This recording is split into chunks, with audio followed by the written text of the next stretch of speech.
Good morning and good afternoon to all our friends, different parts of Asia. I'm Senator Mushahid Hussain, Chairman of the Pakistan-China Institute, which is hosting this event, and also Chairman of the Pakistan Senate Foreign Affairs Committee in Parliament. So it's a great pleasure to welcome friends from the different parts of Asia. We have with us from Afghanistan, Excellency Ambassador Janan Musazai, who was former ambassador of Afghanistan to Pakistan and also to China. Now he's speaking in Kabul. We have Admiral Professor Jainath Kalambage, and he's from Sri Lanka. And we also have His Excellency Mr. Shubha Shankar Kandal, who is a very eminent writer and author, and also heads and owns the ABC television network, which is a leading media outlet in Nepal. And other friends will certainly join us sooner or later. And special warm welcome to my old and dear friend, His Excellency Vice Minister and former Ambassador Ai Ping from China. He is there. And he has been Vice Minister of the International Department of the Central Committee of the Communist Party also, the ambassador to Ethiopia also, and now he's heading a think tank as vice chairman of the China Association for International Exchanges. So basically, this conference is about the Belt and Road Initiative. I just want to make a few opening remarks. Myanmar, Ms. Sundermin from Myanmar. Oh, I see. All right. I'd also like to mention Ms. Sundermin from Myanmar, and she's also a member of parliament there, and also Mukhtar Yarman from Kazakhstan, who is also the chairman of the Kazakh Parliament's Committee on Foreign Affairs, and also Mr. Sherzal Zaman Shuman from Bangladesh, who will inshallah join us shortly. So we have, and in this period of COVID-19, I think the need for international cooperation is underlined, and we have to collectively tackle common challenges. And the Belt and Road Initiative, which is probably the most important developmental and diplomatic initiative of the 21st century, launched by China's President Xi Jinping, has now got an international resonance across countries, cultures, and continents. And we have over 100 countries now participating in that. In Asia, in Africa, in Middle East, in Latin America, and Europe. And we feel that this is an important platform promoting economic cooperation and connectivity. And of course, the participants who are listening to me, their countries are a very key component of the Belt and Road Initiative. We also feel that in this Belt and Road Initiative, Pakistan is one of the key players because we have the China-Pakistan Economic Corridor. And at the outset, I would also like to thank China for the support they extended to Pakistan during the COVID-19 crisis. They gave us a lot of support through ventilators and through personal protective equipment. And when the crisis started off initially in February, Pakistan was one of the first countries to send special masks to China, and we sent 2 plane loads of that initially. And also, I'd like to mention that the Parliament of Pakistan, of which I'm a member, we passed 2 resolutions expressing solidarity with China. The first resolution was passed on February 12th, and then the second one was passed on May 14th. And we mentioned that not just China, but all countries who are affected by COVID-19, they have to work together. And we opposed any discrimination. We opposed any stigmatizing on any basis, on the basis of race or nationality. I would just like to briefly mention that the China-Pakistan Economic Corridor is one of the flagship of the Belt and Road Initiative. Now it is in the second phase. We are moving forward. We are progressing well. In the second phase, the first phase, the issue was of energy and also of infrastructure and of promoting connectivity. Now we are focusing on the building of Gawada Airport, International Airport, with Chinese assistance. And then we are also talking about special economic zones. And there have been new projects signed for also energy connectivity, hydropower especially, And there are all these projects, and also a special project about upgradation and dualization of Pakistan's railway. So the Belt and Road Initiative is led to 75,000 jobs in Pakistan, 28,000 Pakistani students studying in China, and also it has promoted that connectivity through economy, through energy, through roads, through railways, and through ports and pipelines. And we feel that this is the way forward for Asia, because we are very concerned that there are certain voices in the West who want to use the pandemic as a weapon against China, or to promote a new kind of Cold War. We feel that Asia needs peace, Asia needs stability, and the way forward is win-win cooperation, which is provided in the Belt and Road Initiative, where nobody is a loser, everybody is a gainer, and everybody, it's all about inclusive development. So we feel that we can learn and share each other's experiences. In our part of the world, South Asia is today 1/5 of humanity. South Asia is a very vibrant place, strong middle classes, and strong media, strong parliaments. And I think that these are important elements in building a better tomorrow, not just for South Asia, but also for Asia as a whole, as well as the BRI. So with these few opening remarks, I would like to personally also again thank all of you to accept our invitation. The Pakistan-China Institute, as Mr. Iping knows, I formed in 2009 as a non-governmental, non-political, non-party platform to promote people-to-people understanding between China, Pakistan, and the region at large. And today it has grown to be the preeminent organization promoting the BRI, promoting CPEC, and promoting relations with China and the region from Pakistan. And now I would like to hand over to Mustafa Sayyed, who is the Executive Director of the Pakistan-China Institute, to conduct the proceedings. Thank you. Thank you very much, sir. Again, I would like to welcome everyone from different parts of the world to convene at a mutually agreed time, from Kazakhstan to East Asia, from Myanmar to Sri Lanka to Nepal, China, and Bangladesh.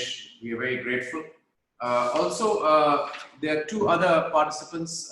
We have one is another friend of Pakistan-China Institute from China, Mr. Huang Yui. He is the Senior Research Fellow of the Academy of Contemporary China and World Studies, and also the former Vice President of the China International Publishing Group and former member of the CPPCC National Committee. We welcome him, and he's also the editor of President Xi's book, Governance on China, which some of us have read, and now book 3 is actually been launched in China, which is the big milestone, so congratulations on that. And we also have the chairman of the Nepal-China Friendship Forum, Mr. Kalyan Raj Sharma, so we also welcome him.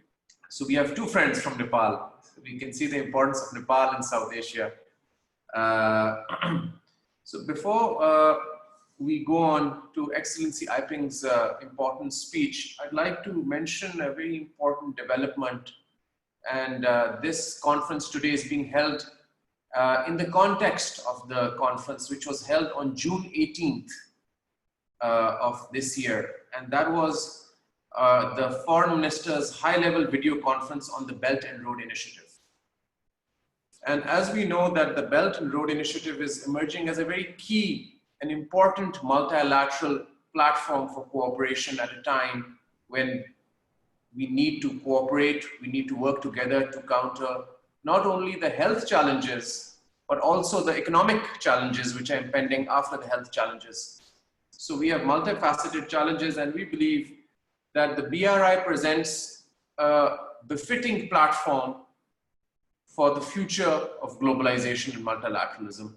And there were some key takeaways from the BRI video conference, which was held on June 18th, and majority of the foreign ministers of Asia participated in this conference.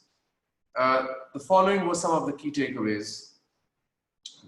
The joint statement from this conference said, there is no place for any form of discrimination, stigmatization, and xenophobia in our response to the pandemic. COVID-19 vaccines should be recognized as global public goods. The efforts to have international cooperation and a high quality BRI will continue. Equitable access to health products is a global priority with inclusive and equitable economic growth. The importance of telemedicine and health-related infrastructure. Transport infrastructure is vital in delivering vital medical supplies, equipment, food, critical agricultural products, and other essential goods, and making sure that the supply chains for these goods are stable and preserved during this pandemic, so livelihoods and employment of communities are not affected. It also discussed and referenced the Health Silk Road and the healthcare industry and food security, digital economy, to explore new sources of growth by promoting e-commerce, smart cities, and other applications of digital technology, as well as the use of artificial intelligence and big data technology, helping narrow the digital divide while drawing on international goods and practices. Also, the statement welcomed the G20's initiative on suspension of debt service payments for the world's least developed countries for promoting their economic recoveries and sustainable development. Also, as President Xi said, it's a people's war when the COVID-19 took place in China. The joint statement said, we are committed to advancing our cooperation in a people-centered approach. So saving lives is a priority as much as economy, if not more. And last but not least, that the consensus which was reached during the second Belt and Road Forum will be continued to be implemented by all the signatories to the Belt and Road Initiative. And the consensus is, of course, of multilateral cooperation, such as development policy synergy, increased infrastructure investment, economic corridors, economic and trade cooperation zones, industrial parks, finance, trade, innovation and technology, maritime cooperation, and people-to-people connectivity. So this is the context in which we are having today's video conference. And my last point of people-to-people connectivity which I read from the joint statement is incredibly important. So on that note, I hand over the virtual podium to His Excellency I Ping, who's a very senior politician and expert from China, and also a close personal friend of the Pakistan-China Institute. So Excellency, your topic is BRI and people-to-people connectivity. The floor is yours. So I'd like to express my sincere thanks to Pakistan-China Institute, to my old friend, Senator Mujahid Hussain, for hosting this very important video conference on BRI. As Mustafa mentioned, that I would like to use this opportunity to share with you some of my thoughts on the importance of people-to-people connectivity. It gives me great pleasure to attend the International Conference on the Belt and Road Initiative, BRI for short. I'd like to take this opportunity to share with you some of my thoughts about Chinese NGOs' contribution to the Belt and Road Initiative after COVID-19 hit the world. In the past 7 years since it was put forward, thanks to the joint efforts of the countries along the Belt and Road, the initiative has become a widely popular global public good, providing an open and inclusive platform for international cooperation. As an important part and the cultural foundation of the initiative, the people-to-people connectivity has yielded fruitful results. Chinese NGOs have made unremitting efforts to promote the people-to-people connectivity, carrying out various forms of cooperation with overseas partners in such areas as the cultural exchange and people's livelihood. These efforts have effectively promoted integration and mutual understanding among peoples of different civilizational backgrounds, and enhance people's sense of participation, gain, and happiness in contributing to the Belt and Road Initiative. As COVID-19 has affected more than 200 countries and regions with over 11 million cases worldwide, the humanities are faced with the biggest public health crisis since World War II. The virus poses a serious threat to the lives and health of people across the world, deals a heavy blow to the world economy, and brings many challenges to the advancement of the Belt and Road Initiative. Nonetheless, the efforts of promoting the initiative press ahead, playing an important role in combating COVID-19 in terms of policy coordination, facilitates connectivity, unimpeded trade, and financial integration. People of many countries are also calling for strengthening cooperation in fighting against COVID-19 and enhancing people-to-people connectivity. In response, upholding the principle of solidarity and togetherness, Chinese NGOs strive to carry out international cooperation to contain the virus, providing people in other countries with assistance within their best capacity. The joint action for defeating the COVID-19 Silk Road Community Initiative building is case in point. So far, more than 60 Chinese NGOs have conducted over 100 international cooperation projects in more than 60 countries, held over 40 online events of experience sharing, and donated materials worth 192 million yuan. The Silk Road NGO Cooperation Network and the Chinese Association for International Understanding have respectively joined hands with over 300 member organizations and 166 youths from 55 countries to launch initiatives calling for international solidarity in fighting COVID-19. Though from different civilizational backgrounds, people are connected by the same goal of promoting health and development.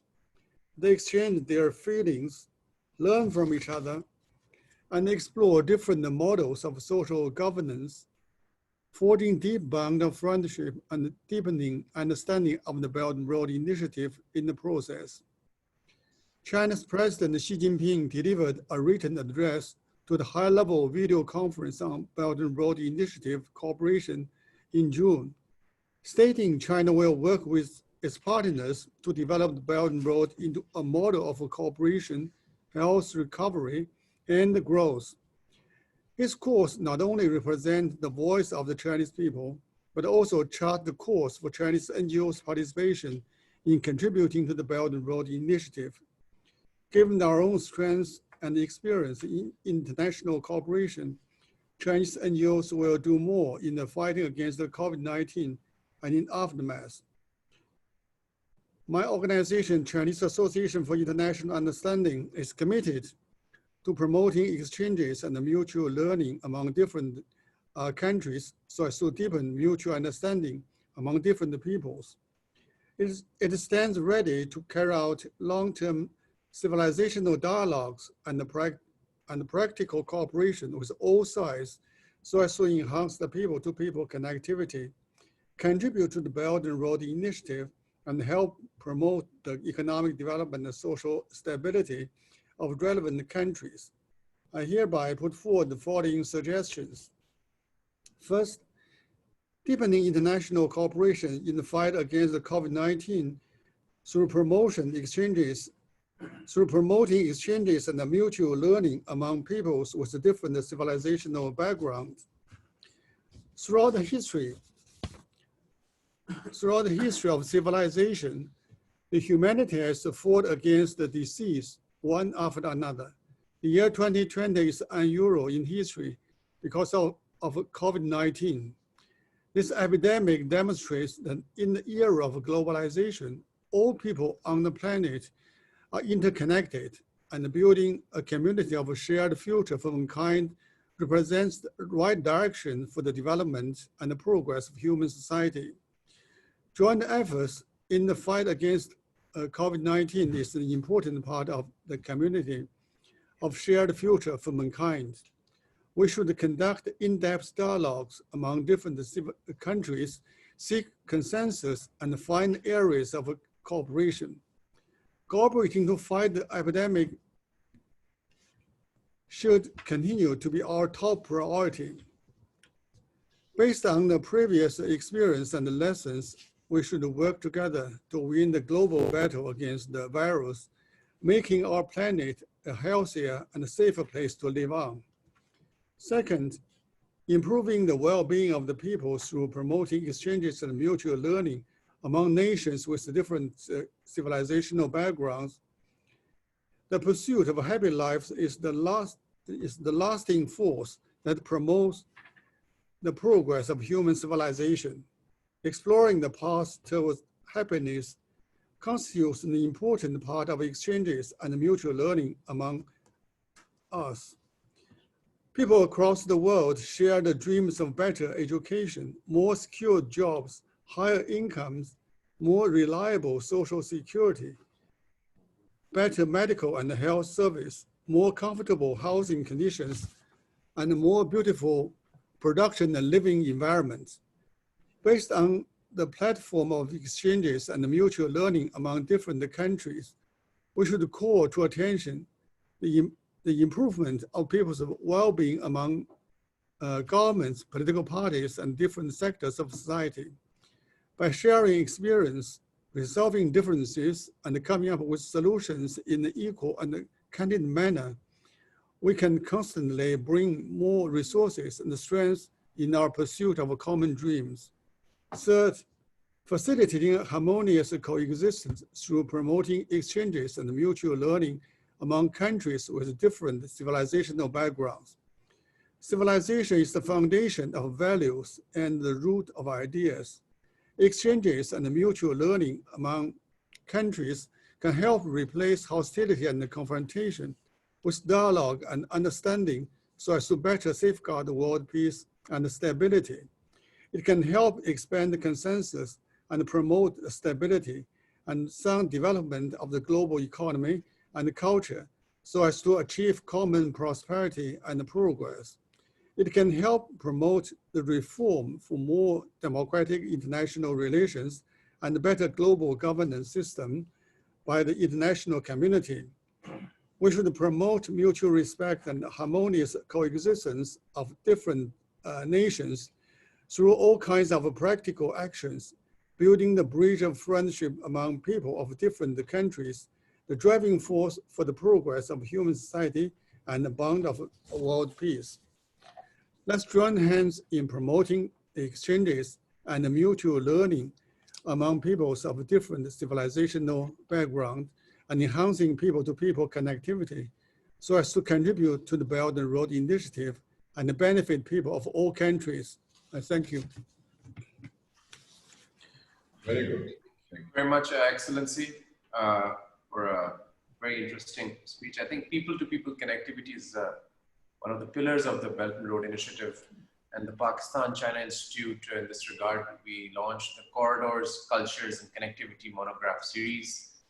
And also, your speech is reminiscent of the Asian Civilizations Dialogue, which was held in Beijing, and which talks about connecting cultures and connecting civilizations. And Senator Mushahid also participated in that. And it was a very wide participation in Beijing from actors and artists and politicians. So I think the way forward is certainly people-to-people connectivity. Now I would like to give the floor to His Excellency Janan Musa Zai, who was ambassador to Pakistan and then also Afghanistan's ambassador to China till very recently. And his topic is role of Afghanistan in the Belt and Road Initiative. And I think this is very timely since just yesterday we have the joint statement of the Pakistan-China-Afghanistan trilateral dialogue, which was held. And your Deputy Foreign Minister participated, and our Foreign Secretary, and Lu Jiuhui, the Vice Minister of Foreign Affairs of China. So, Excellency, the floor is yours. Thank you very much, Brother Mustafa, for the invitation and for organizing this very timely conversation. My greetings also to Senator Mushahid Hussain Sahib, a good friend, the chairman of the China-Pakistan Institute, and to all the distinguished participants from neighboring countries and from other countries in the region. I'm delighted to be here and will share a few points, as you mentioned, about Afghanistan's relationship with the Belt and Road Initiative and Afghanistan's place in regional connectivity and integration in general. I'm very happy to start with the news yesterday that the COVID-19 situation in Pakistan seems to be improving and that the number of new cases is on the decline. I think this is great news, as the COVID-19 pandemic has put an unprecedented burden on the people of the region and also on the systems that are supposed to deliver services to the people. And I hope that this will turn out to be the case for the entire region, and that we will hopefully be able to at least manage this pandemic well in the coming months. And just as the virus has shown us that the only way to effectively tackle this pandemic is through joint global action, the history of cooperation in our region has amply demonstrated that the only way to ensure regional economic cooperation, connectivity, and integration, and as a result, prosperity and better living conditions for our people, is through sincere and practical cooperation. And one major reason in this connection is for the 40-year war in Afghanistan specifically, unfortunately, has been disunity and antagonisms at the regional level that have manifested themselves in proxy battles, in negative competitions inside Afghanistan, that have then in turn damaged the interests of the entire region. But now there seems to be consensus for peace in Afghanistan, which definitely is a necessary condition for the realization of the Belt and Road Initiative and vision, and also all the other strategies and programs for regional cooperation and development. The larger point, however, is that now is perhaps a real chance for meaningful work on connectivity and regional economic cooperation. There is consensus, in my view, from based particularly on my experience in Pakistan and also in China, and studying the region in a continuous way. There is consensus on regional integration, on regional connectivity. There is also broad support, I think, for the Belt and Road Initiative in the region.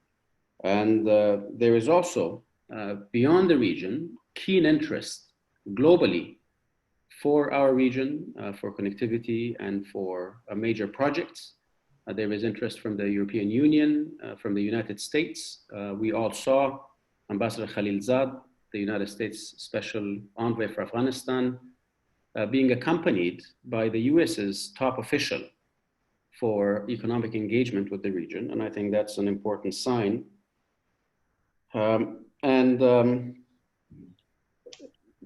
Particularly with regards to Afghanistan, I would like to put forward maybe 5 points that we could discuss in the discussion part. In terms of the vision, it's been very clear from Afghanistan, whether irrespective of who sits in the presidential palace, that the people of Afghanistan and the government of Afghanistan want to reclaim Afghanistan's true historic role and place in the region as a land bridge, especially between South Asia and Central Asia. And it was in this connection that in 2017, when President Mohammad Ashraf Ghani met with President Xi Jinping on the sidelines of the Shanghai Cooperation Organization Summit in Astana in the summer of 2017, that they both agreed that Afghanistan's role is perhaps most appropriate in connecting the two key corridors of the Belt and Road Initiative, namely the China-Pakistan Economic Corridor and the China-Central Asia-West Asia Economic Corridor. And that consensus was reached at the time. And that basically resulted in the establishment of the Afghanistan-Pakistan-China trilateral dialogue at the foreign ministers level. The first of which was held in December of 2017, and then subsequent ones held in Kabul and Islamabad. And you mentioned the meeting yesterday, Mustafa, at the level of deputy ministers, which I think is also a preparatory discussion for the next meeting of the foreign ministers. So that's been very clear. And we have come down, it's not just at the level of long-term vision and just high platitudes, but there is specific agreement on Afghanistan's role in the Belt and Road Initiative. The second point that I wanted to put on the table is that security is often mentioned as the main impediment, or at least one of the main impediments to the realization of the plans and strategies related to the Belt and Road Initiative with regards to Afghanistan. But even there, we now have, as we all know, a peace process, a very serious effort, perhaps the most serious and the most focused effort for bringing a political settlement to the war in Afghanistan in the past 20 years. There is a clear trend of international, but specifically US disengagement, military disengagement from the region, from Afghanistan specifically. And it seems that that has been realized and recognized by the entire region. So in response, it seems to me, and we, through our think tank based in Kabul, the Heart of Asia Society, we have held multiple sessions of a track 2 dialogue focused on regional and international support for Afghan peace.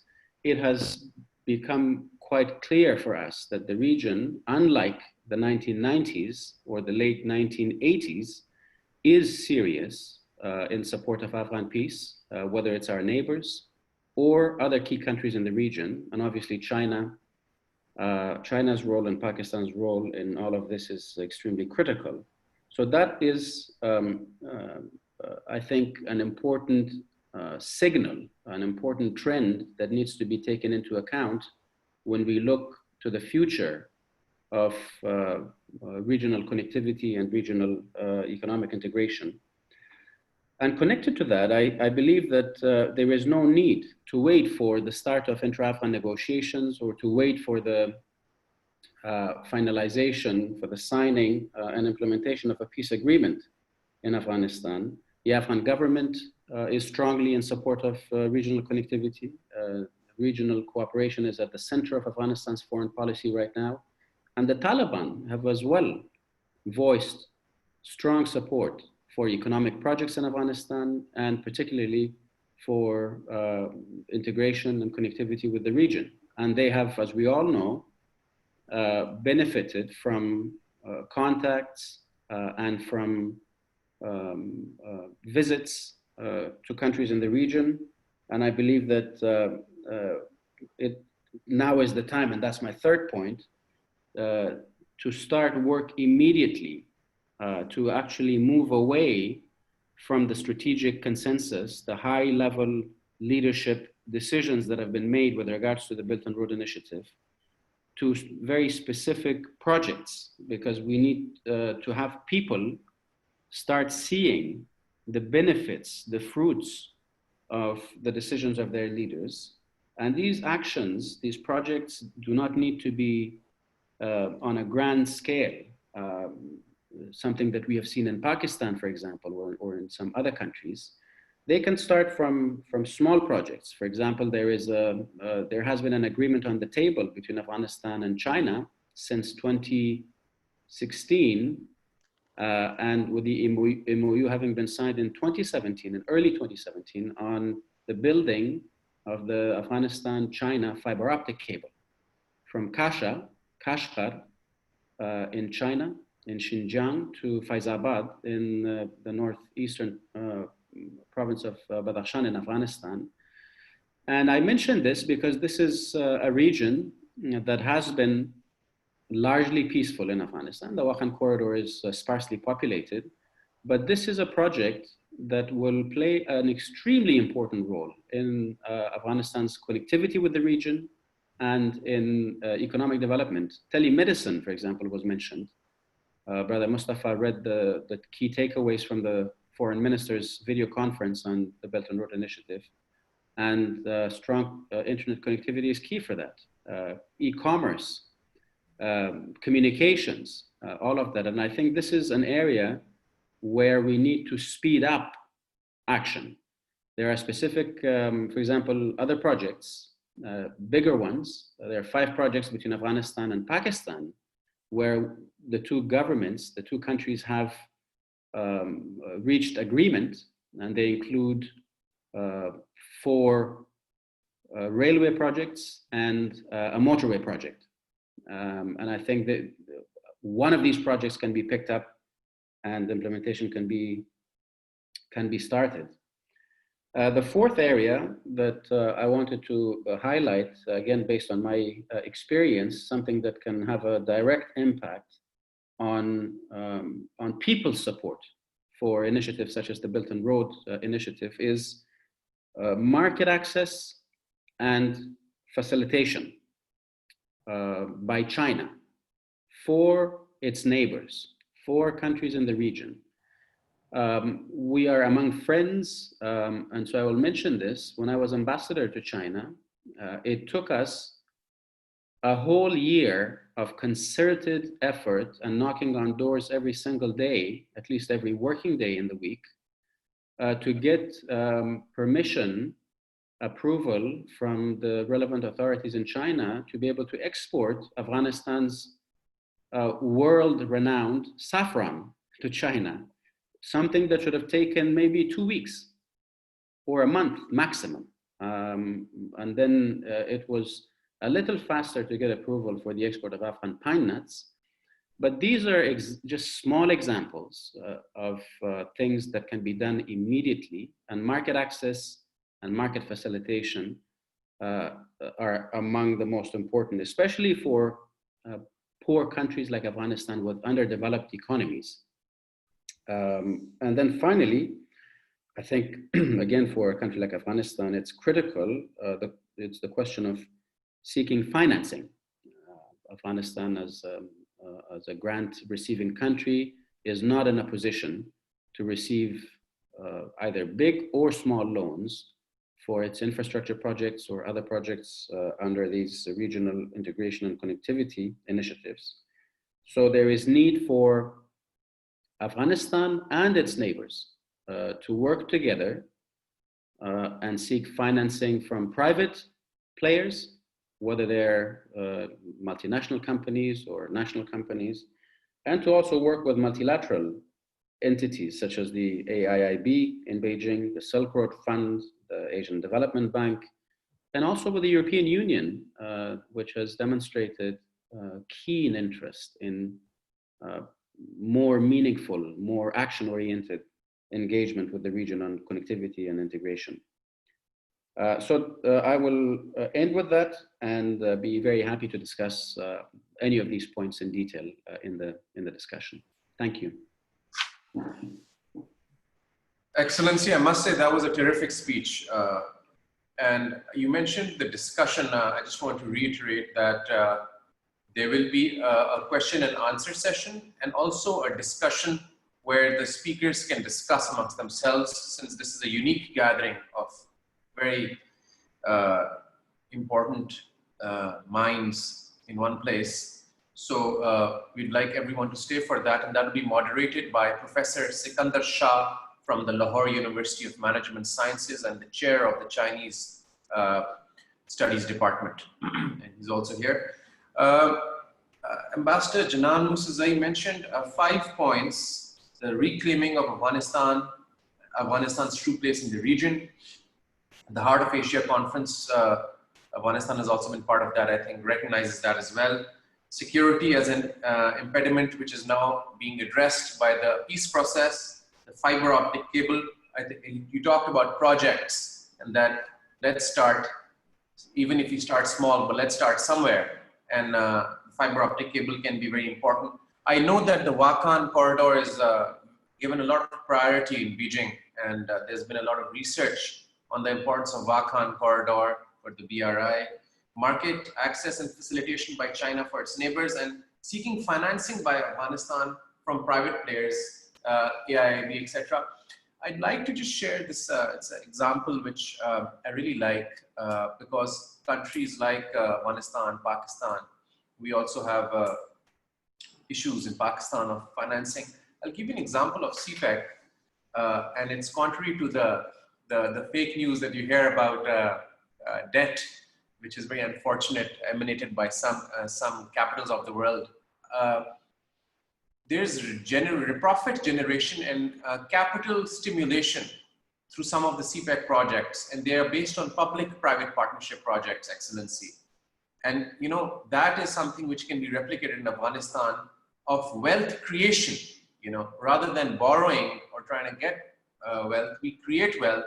And example is when you were in Islamabad as ambassador, you might remember the Thar project. And in the Thar project, there is the Sindh government, and its equity is the Thar coal mine. And then there is the Angro, which is the Pakistani company, which has the investment in terms of exploiting the Thar coal mine and putting up the plant. And then there's about 9% equity of the China Machinery Engineering Corporation, CMEC, which is actually a minority shareholder in that CPEC project. And it's a trilateral public-private partnership project. So it's a private Pakistani company, the provincial government of Sindh, and the Chinese investor, and the coal mine is the equity of the Sindh government. So that's how they're partners. And that project is very successful.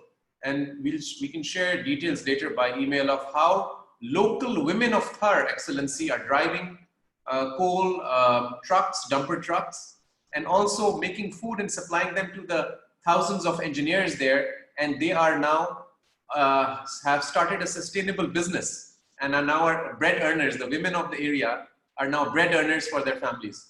So I think projects like these can really be game changers for Afghanistan and countries, regional countries. Thank you, Ambassador Janan, again. Now we will go on to our dear friend Shahryar Zaman Shuman from Bangladesh, who is the Secretary General of the Bangladesh-China People's Friendship Association. And he is a long-standing expert on China and has written a lot on BRI, has spoken on BRI, and also will talk about Bangladesh's role in the BRI and how he sees the BRI projects unfolding in Bangladesh post-COVID. Over to you, Shuman. Thank you very much. Can you hear me? Yes. Yes. His Excellency Senator Mr. Moshad Hassan Syed, respected the Chairman Senate of Foreign Affairs Committee and the Honorable Founder of Pakistan China Institute, His Excellency Mr. I. Ping, respected former Vice Minister of IDCPC and the Honorable Vice President of Chinese Association for International Understanding, distinguished dignitaries, and all of my soul-hearted friends from different parts of the world, very good morning, good afternoon, ni hao, assalamu alaikum. I'm extremely delighted to be here, and it's my great privilege indeed to say a few words before all of you. But before saying something on BNRI, on behalf of our association, Bangladesh China People's Friendship Association, I would like to extend our deep gratitude towards Pakistan China Institute for arranging this important virtual conference on BNRI. And my special thank goes to my dear friend and brother, Mr. Mustafa Hada Syed, respected Executive Director of Pakistan China Institute. At the same time, my warm wishes goes to His Excellency Mr. I. Ping on the occasion of 99th founding anniversary of Chinese Communist Party. The People's The President of the People's Republic of China, His Excellency Mr. Xi Jinping, first mentioned the One Belt, One Road initiative in 2013 in Kazakhstan. Later, it is called BNRI initiative that gives emphasis on connectivity, trade, and economic development. Subsequently, the government of the People's Republic of China formulated an action plan on the proposal of President Mr. Xi Jinping. The text of the action plan was issued by the Ministry of Foreign Affairs and the Ministry of Commerce with authorization of State Council on the 25th of March 2015. In this action plan, it is clearly quoted that the Belt and Road Initiative is a systematic project which should be jointly built through the consultation to meet the interest of all. This is the core value of BNRI. People who talks against BNRI, they should understand this core value in befitting manners. Now, Bangladesh-China's relations have been further strengthened and expanded following a series of high-level state visits in the last few years with a deep understanding of BNRI. The state visit of our Honorable Prime Minister Sheikh Hasina to China in 2014 June, just a few months after the parliament election victory, it was a visit that added deep thirst to enhance a larger cooperation. She stayed over there during from 6th to 11th June 2014, and during her stay, she attended Bangladesh, China, India, Myanmar corridor meeting, which is widely known as a BCI and EC meeting in Kunming, along with the Prime Minister of Nepal, Vice Premier of China, Mr. Wang Peng, Vice President of Maldives, Deputy Speaker of Sri Lanka, and the Secretary General of SAARC. In this meeting, she strongly advocated Bangladesh's policy to promote connectivity between neighboring countries for larger trade, big investment, tourism, sharing energy, and people-to-people contact. And later, Chinese government appreciated her views on connectivity. During official talks in Beijing, Honorable President Mr. Xi Jinping informed our Honorable Prime Minister Sheikh Hasina that Bangladesh is important for creation of economic Silk Road belt and 21st century maritime Silk Road. And a few months after the discussion between our Prime Minister and President Mr. Xi Jinping, China offered a soft loan of US $15 billion to Bangladesh to assist the modernization and the expansion of Bangladesh railway network and highway 4 line from Dhaka to Chittagong. Chittagong is our port city and economic capital, and I hope Excellency Senator Moshad Hassan Said is fully aware regarding the distance between Dhaka to Chittagong. It used to take 10 hours. It's been finished in 2017. Now it takes only 5 hours from Dhaka to Chittagong. Very good. So people are now getting benefit out of it, no doubt about it. And during and after that, Mr. Honorable President Mr. Xi Jinping visited our country in 2016 in September, and there was an MOU signed between two countries under the framework of BNRI. After that, Bangladesh offered China to build tunnel, the Karnataka Tunnel. Karnataka is one of the major river, and underneath now Chinese government is constructing, and also Bangladesh government has offered China to construct the longest Padma Bridge, which is under construction. So loads of things are happening through government to government initiatives. And through our economic correspondence, just last month, our government successfully managed to avail 0% tariff to 97% tariff on 5,161 products, which is already effective from 1st of July. So I think it will open a new era for Bangladesh businessmen, the business community, and definitely it will bring very positive impact for BNRI. And apart from G2G initiative, from the very beginning, our association, which is Bangladesh China People's Friendship Association, the largest and the longest friendship association in Bangladesh, have been promoting BNRI extensively. Around the year, we do arrange seminar, symposium, and I would like to take the opportunity to mention that in 2016, my dear brother, Mr. Liu Keiyang, at the time he was the Deputy Secretary General of Chinese Association for International Understanding. He, along with his 3 colleagues, visited Bangladesh at the invitation of our association to promote BNRI.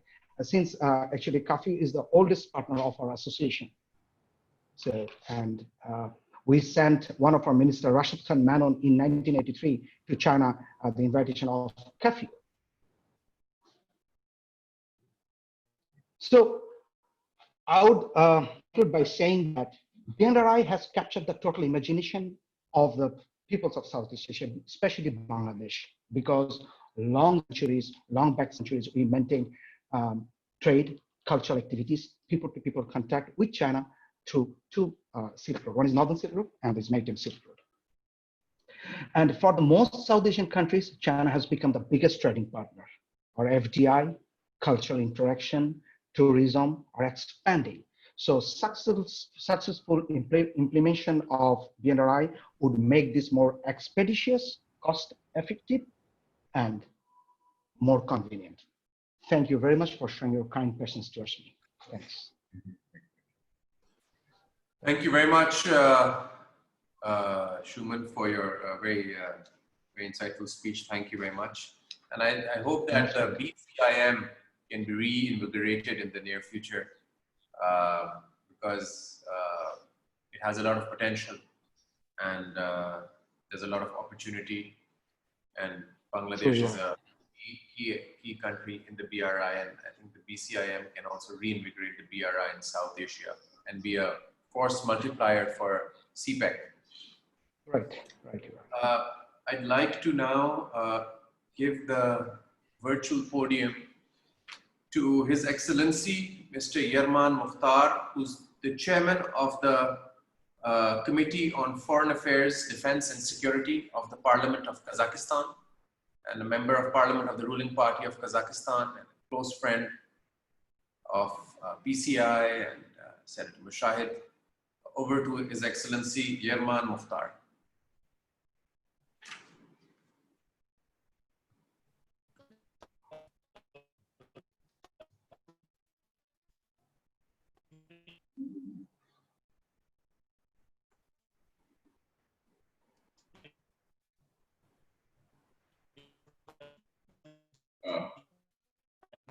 Voice. We can't hear you. There's some problem with the audio quality.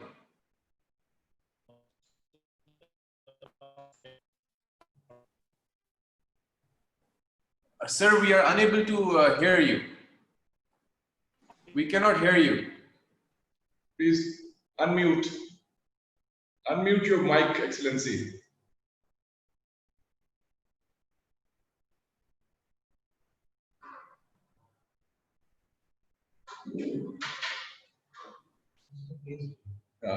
आवाज आ रही है? Can you speak louder, please, Excellency Mukhtar? Yeah, no voice. उनकी आवाज नहीं आ रही है. ऐसा बोल रहे हैं, लेकिन I can't hear. Mr. Excellency Mukhtar, can you speak louder, please? You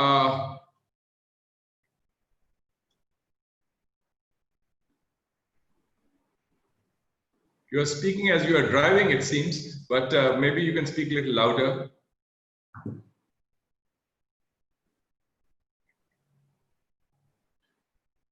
It's not about, I think, louder. There's a problem in his equipment. You put it in the headphones now. Is it okay? Yeah, it's okay now. Now you can loud and clear, mashallah. Very Is it loud. okay? Yes. Yes, now it's fine. Okay, okay. I'm sorry for a little bit technical problems because I myself, I'm not in the office.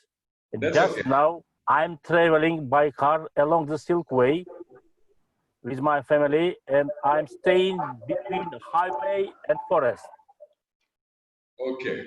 not far from Astana. And you, Mr. Mushahid, you should remember this place because we have visited with Excellency Jose de Venice. Yes, yes. I have.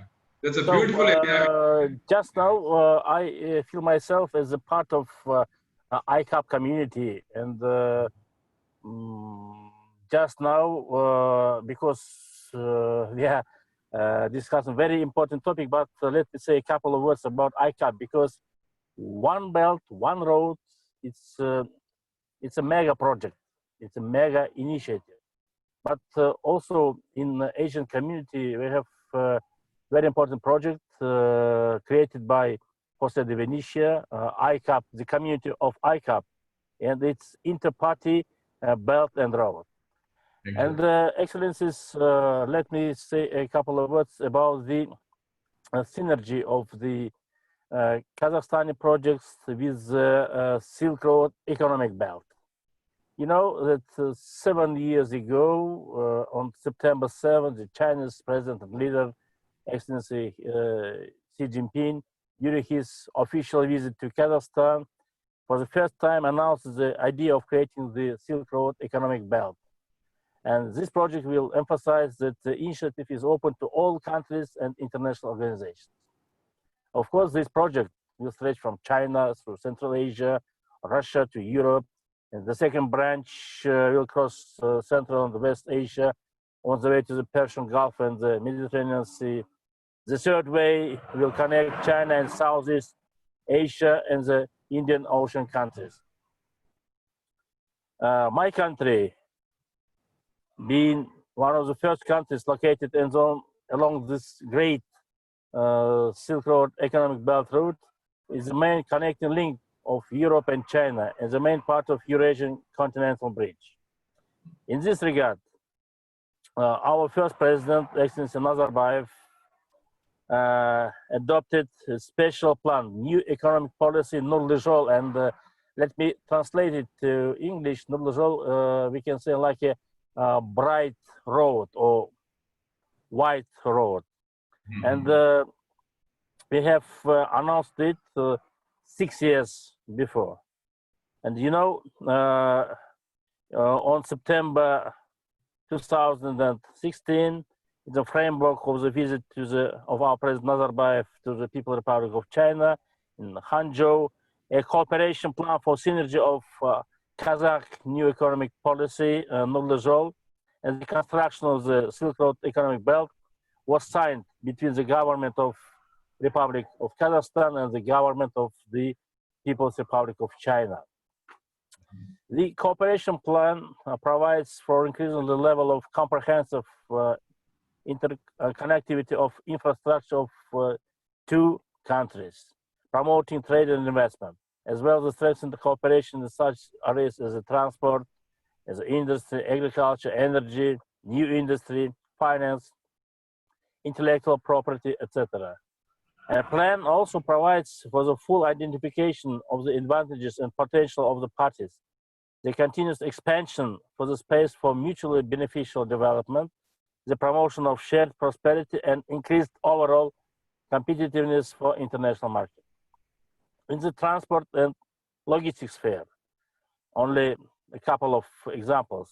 It's very important to promote the transport corridors China, Kazakhstan, Western Asia, China, Kazakhstan, Russia, and Western Europe, China, Kazakhstan, South Caucasus, Turkey, Europe, and to improve transport infrastructure along the route from northwest edge to the southeast coast of China, as well as increasing the big parts of this mega project. You know, also I would like to mention about the important aspect in the development of cooperation in areas, as I mentioned before, is new industry, biotechnology, digital technologies, of course. At the same time, as a part of the synergy of two great projects, of two great initiatives, it's also planned to strengthen interaction on the exchange of information on the epidemiological situation caused by infectious diseases, and to develop tourism, open cross-border tourist routes, and strengthen cultural and humanitarian ties. In order to implement the cooperation plan for synergy of Kazakh project and the Silk Road Economic Belt, in September last year in Beijing, during the state visit of the President of the Republic of Kazakhstan, Excellency Kassym-Jomart Tokayev, to China, the road map was signed, and it's a very important document. And also, let me know that last year, during the great event in Nur-Sultan, I mean the International Conference of Eurasian Parliament Speakers, we especially mentioned in the final declaration of our forum the very important words about mega project, one belt, one road. So, dear friends and colleagues, I'm so happy and so glad to see you. I'm too happy to have a nice opportunity to discuss with you such an important issues. And of course, as I told before, my great regards to Mr. Shahid Hussein Sayed, Mustafa, Mr. Alpin. As I mentioned before, we are still the part of ICAP community, yes? And of course, now the situation regarding to the pandemic is not so good, unfortunately. And for this case, let the God help us, all of the countries and all of the nations, and we shall overcome this pandemic. And unfortunately, we have some losses, and I myself am expressing my deepest personal condolences to all the victims of epidemic. But I hope in the close time and very soon we can go on, we can meet each other, and we can continue our dialogue. Thank you very much, Excellency. Thank you, thank you, thank you. Thank you, Excellency Yerman Mukhtar, for taking out time while you're on the way with your family. Very kind of you. And indeed, the China, Central Asia, West Asia corridor is one of the pillars of the Belt and Road Initiative. And Kazakhstan is, in Central Asia, the most important country for the Belt and Road Initiative, and has a host of BRI investments and projects. So the role of Kazakhstan is very critical and very important. And also, you're right, International Conference of Asian Political Parties, ICAP, can play a very important role in taking this forward as well, since it's a unique organization with all the ruling and opposition parties of Asia as its members. Thank you again, sir. Now, Her Excellency Ms. Sunder Min will speak on the China-Myanmar economic corridor. And as we know, in East Asia, Myanmar is a very important country for the Belt and Road Initiative. And it's one of the few countries which has a bilateral corridor with China, like China-Pakistan economic corridor. There's the China-Myanmar economic corridor. And Ms. Sunder Min is the chair of the Finance Committee of the Parliament of Myanmar. She's a member of Parliament. And we will play her video because unfortunately She was in the parliament session today. The parliament session is ongoing in Myanmar. So her video speech will be played now for this conference. Thank you.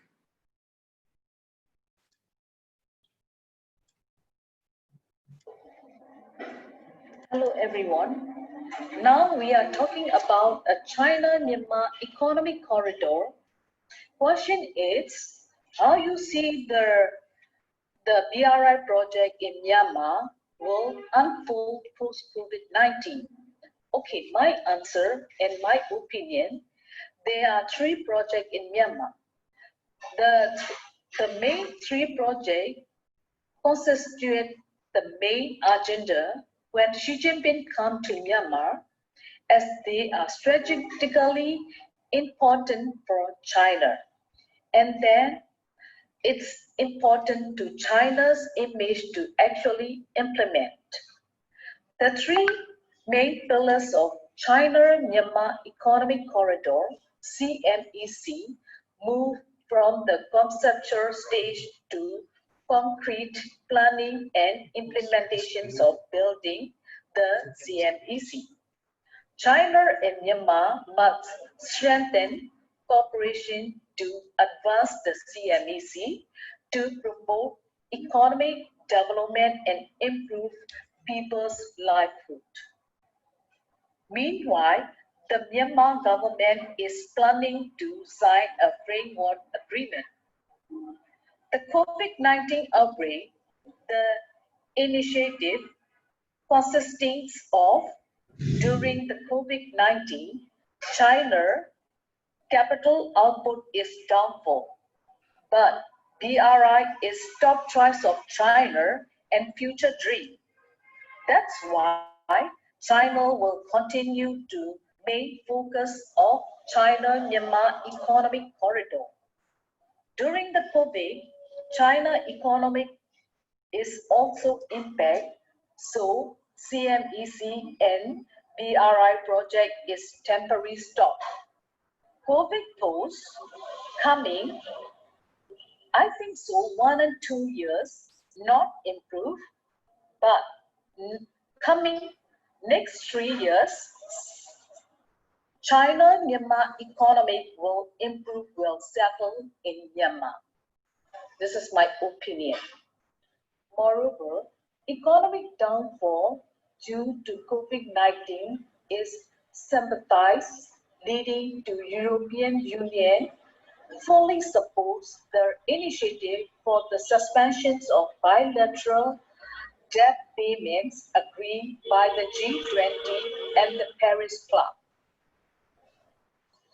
For countries such as Myanmar, agreed to the deferral of interest and capital payments, $98 million, or approximately 20% of Myanmar's overall scheduled debt service for December 2020 period.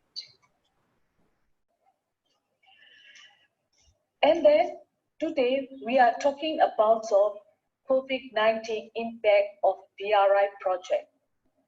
The president of China, Xi Jinping, comes to Myanmar. During that trip, we already signed 33 contracts, and among them, 3 of them has been accomplished. In 3 main contracts, one is Mandalay Muse Expressway. From China's side, technicians and Myanmar side companies members during the public concentration meeting to the people, but some of the meeting, the local people wants to do so many questions, and people ask so many questions, but some of the technicians, they are not, the answers are not satisfied for the local people. So their public awareness, some of the public awareness are unsuccessful. The second project is Changkyu Special Economic Zone, still being discussed with Myanmar. Myanmar sides wants to be a 30% and China's side wants to be a 70%. That's why still being discussed. And the third project is the China-Myanmar Border Special Economic Zone, already agreement, but now stopped. Regarding project under the China-Myanmar Economic Corridor and BRI initiative, 33 contract agreement is would continue to progress from the planning and implementation stage.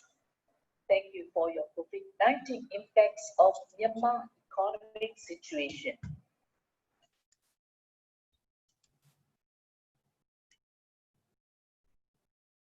Thank you. I think that was a very interesting presentation by Ms. Sundermin on the China-Myanmar Economic Corridor. And now we would like to give the floor to Mr. Shubha Shankar Kandel, who's the chairman of the Center for Asia Policy Research and also the editor-in-chief of ABC News of Nepal, which is the largest media network of Nepal.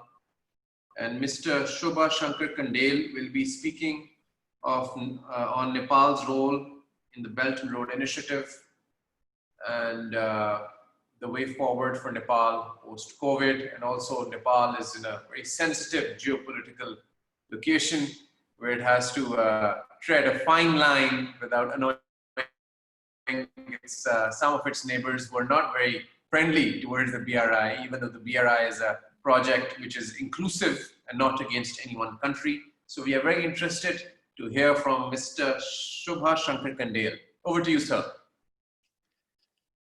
Thank you very much.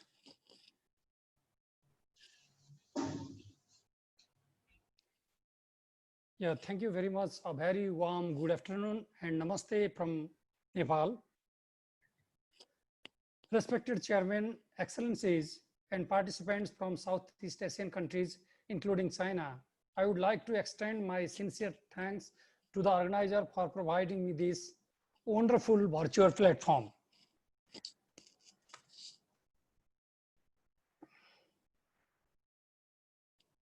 Just a minute, just a minute.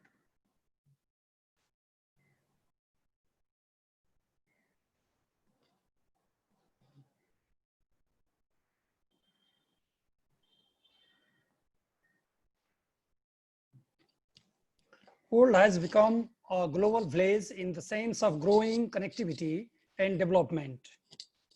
However, there are disparities among countries. Some of the countries has reached to the apex of prosperity, whereas other countries are suffering from acute penury. Developing countries like Nepal has its own problems. As a landlocked country, it has been facing many obstacles during natural calamities like earthquake and frequently imposing economic blockade by southern neighbor India. Single country dependency pushed Nepal to vulnerable condition during devastating earthquake 2015 and Indian economic blockade. Since Nepal had to seek an alternative means of connectivity and investment, Chinese President Xi Jinping's dream mega project under the name of One Belt, One Road as the continuation of Silk Road initiated by Han Dynasty came to existence, proposing to connect China with Asian and African countries through infrastructure development and investment. Nepal, as a close neighbor, officially joined BRI in December 2014 after 7 months of the official proclamation of it in China on 14 May 2013. Known from different names like Silk Road projects, OBOR and BRI, the highly ambitious project has been considered as the means of meeting the challenge of the time and rescuing developing countries like Nepal, Pakistan, Sri Lanka, Maldives, Afghanistan, Bhutan, and Eurasian countries from destabilized economy. Since Nepal wanted to end single country dependency and develop its infrastructure. Here, her involvement in BRI will be a of great importance.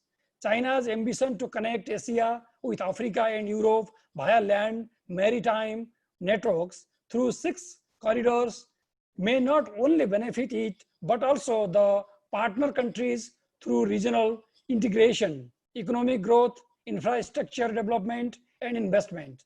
China is the second biggest trade partner of Nepal, and there are only 2 trade routes, Tatopani and Rasuagadi Kerung at present. But no progress has been seen to open more routes to well already agreed and single both countries. The proposed rail routes like Kerung Kathmandu, Kathmandu Pokhara, and Kathmandu Lumbini will change the overall economic scenario of Nepal if projects are launched and accomplished in determined time. It is obvious that through the proposed projects, not only the relations between the 2 countries, but also people-to-people relations will be further intensified at this opportunity. I would like to recall our Prime Minister KP Sharma Oli official visit and signing of Trans-Himalayan multi-purpose projects, as well as President Vidyadevi Bhandari's state visit to China during this period. Trans-Himalayan multi-dimensional connectivity network and Nepal-China cross-border railways are the most significant 2 projects being incorporated under BRI. To our pride, Chinese President Xi Jinping brief but historic visit of Nepal in 2019 not only opened a new era of understanding and cooperation between the 2 countries, but also got inspiration and courage from his promises. China would help Nepal realize its dream of transforming itself from a landlocked country to a land-linked country.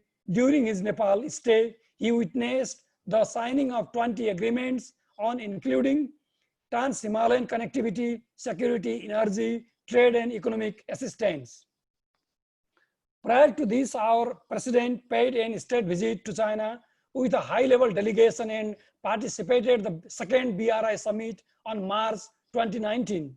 During her visit, projects like 3 roads, 2 hydroelectricity plants, 1 cross-border railways, 1 cross-border transmission line, and 1 technical institute in the name of late People's Leader Madan Bhandari had been presented before China. I am hopeful that if we sincerely implement the agreements made between the 2 countries, they can be a game changer in our economic growth and development. It will obviously end Nepal's landlockedness as well dependency. So far, its impact in other South Asian countries is concerned. Without hesitation, I would like to mention that countries like Pakistan, Bangladesh, Bhutan, Vietnam, etc. For South Asian countries, BRI will be of great significance because China shares a 5,000 kilometers border with 5 South Asian countries: Nepal, India, Pakistan, Bangladesh, Bhutan, and Afghanistan. Some of the BRI projects have got momentum like the China-Pakistan Economic Corridor, CPEC, the Bangladesh, China, India, Myanmar, BCIM, linking BCIM to Lhasa, Kathmandu, and the Sinhai Tibet Railway connecting to Kerung, Kathmandu, and Lumbini. These projects will certainly change the overall standard of people of the concerned countries. I'm sorry to interrupt my dear friend, Mr. Shubha Shankar Kandel. I'm sorry to interrupt. I would like you to continue your speech at the latter end of the conference. I have received notice from our colleague, Additional Secretary to the President of Sri Lanka, Professor Jayanath, that he has to leave in 10 minutes for an emergency meeting. So if you do not mind, we will hand over the podium to His Excellency, the Additional Secretary to the President of Sri Lanka. And then after that, you can complete your remarks. I apologize for this. It's no problem. It's okay. The inclusive nature of this conference, we have to have the speech from the Honorable Speaker from Sri Lanka. Please, sir. Over to you. I'm so sorry to interrupt the proceedings, but as per the previous schedule, I had scheduled another meeting, and this is the peril of my job right now. I was like very much like a normal scholar before I came to the president's office. So now I don't control my timing. I would have loved to be with you always, but it's beyond my control. So thank you very much for giving me this time. I like to talk about the Sri Lanka and the Belt and Road Initiative. And I like to talk a little bit about the changes that has taken place post-COVID in the mindset of Sri Lanka, because I think that will have implications. And maybe these are similar mindset changes for smaller, less economically powerful, less militarily powerful countries in the world. And one thing I have to say, Sri Lanka is a member of the Belt and Road Initiative. And of course, when President Xi Jinping visited Sri Lanka in 2014, I had the great privilege of meeting him and taking a photo with him. So I had that experience as well. You know, in Sri Lanka, the COVID has really given us a wake-up call in many different ways. Now the debate here is in Sri Lanka is one is whether it is globalization or whether it is globalization. That means, should we really embrace the globalization as it is, or should we really consider a little bit of slowing things down, because the pandemic has given us this thought in our country. And also there is another thought in the country, whether it is the multilateralism we should proceed, or should it be more nationalistic view that we have to have in Sri Lanka. And also this pandemic has given a wake-up call to Sri Lanka that there are two things Sri Lanka should be very mindful, that is food security and medicine security. Unfortunately, Sri Lanka was an import-dependent economy. We practically imported everything from everywhere. We were not self-sufficient in many of our food. Only three things we were good, that is rice, coconut, and coconut oil, rice, tea, and coconut. Everything else we imported. And then when the COVID pandemic came, there was a huge disruption to the global supply chain. Now we had a situation where we had to really think of our economic model, because how long can we, or can we really depend on the import-oriented model?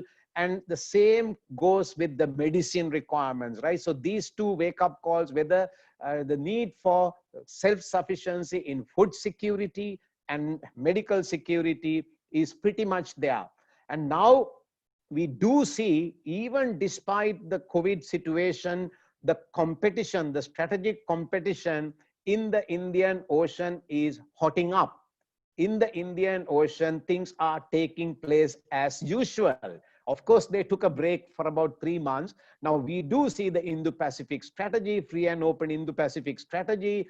Everything is now back on track and trying to move. And I think Nepal and Sri Lanka is going through a situation, or a little bit of a dilemma regarding Millennium Challenge Cooperation Compact. So things are moving again. The strategic competition in the Indian Ocean is back on track. So this is a problem that we are faced, I think, the smaller countries.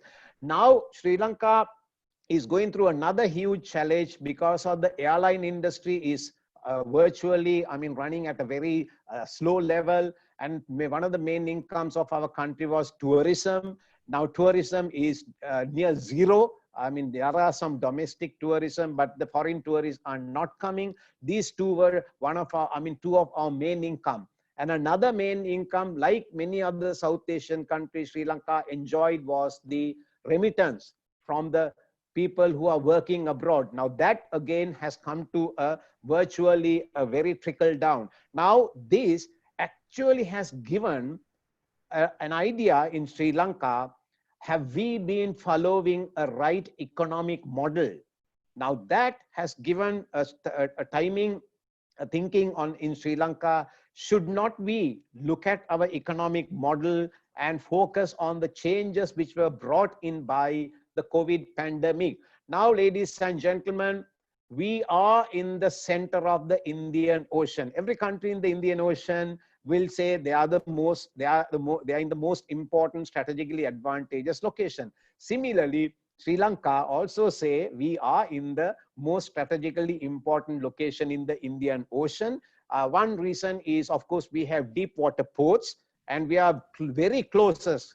We are the closest country to the busiest east-west shipping lane across the Indian Ocean, where 50%, before COVID started, 50% of world containers, 35% of bulk cargo, and 72% of world energy was moving. Of course, the COVID has slowed down a little bit, but it can pick up again. Now we have to really capitalize on our location, at least now. Yes, the global supply chain was interrupted, global shipping reduced, but we believe that the Belt and Road Initiative give us an opportunity to play our geographically advantageous location to be the hub in the South Asian region for the Belt and Road Initiative. Now, the situation is the Indian Ocean is the most militarized ocean in the world.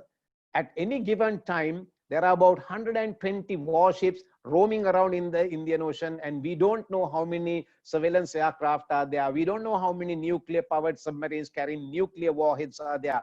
But one thing I can say is that Sri Lanka is in the middle of all these things. So I'm developing my case to come to the Belt and Road Initiative, because I think we need to look at Belt and Road Initiative through this prism. Because Sri Lanka is a small country located in a geographically advantageous location where everyone is attracted for the right reason or the wrong reason. And we had some issues during the COVID pandemic. We were not self-sufficient in food. We were not self-sufficient in medicine. Of course, thank you, China, because China gave us the most essential PPEs. We were not manufacturing even a simple mask like this, but now we have started. But China gave us a mask, personal protective equipment, and the test kits. So thank you very much. And of course, Pakistan also rose to the occasion and provided the best support they can as a friendly country. But then, of course, I want to look at Belt and Road Initiative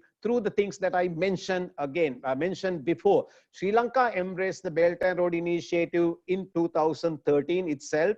But actually, some of the projects which are referred to as Belt and Road Initiative project, like Hambantota Port, was started in 2008 and completed in 2011. So that actually came even before the Belt and Road Initiative was launched. But once the Belt and Road Initiative was launched, there is a major project going on in Sri Lanka, which is called the Port City. And we want that to be the international, financial, and the shipping center by being a member of the Belt and Road Initiative for the region. So that is, I mean, basically we were pretty much doing the work towards the Belt and Road Initiative even before the Belt and Road Initiative was started. But now we are very keen to make good use of the opportunity, because you know there are many connectivity initiatives and counter initiatives in the Indian Ocean. There is Belt and Road Initiative, there is Asia-Africa Growth Corridor, there is trilateral partnership for development in the Bay of Bengal. There are many initiatives, but the practical initiative which is actually moving is the Belt and Road Initiative. So we must make use of this opportunity. And we believe in the slowed down shipping world, slowed down economy. This is a good opportunity for us to develop maritime related infrastructure. Now, when we talk about maritime related infrastructure, we lack pretty much the maritime related or rather I would use the word quality maritime related infrastructure. But we hope that the Belt and Road Initiative can provide us that facility, that upliftment. Now, when you talk about Belt and Road Initiative, when you talk about Hambantota, many people accuse of China's debt trap policy. But let me clearly mention two things. One, the Hambantota was started, completed operation before the Belt and Road Initiative was launched.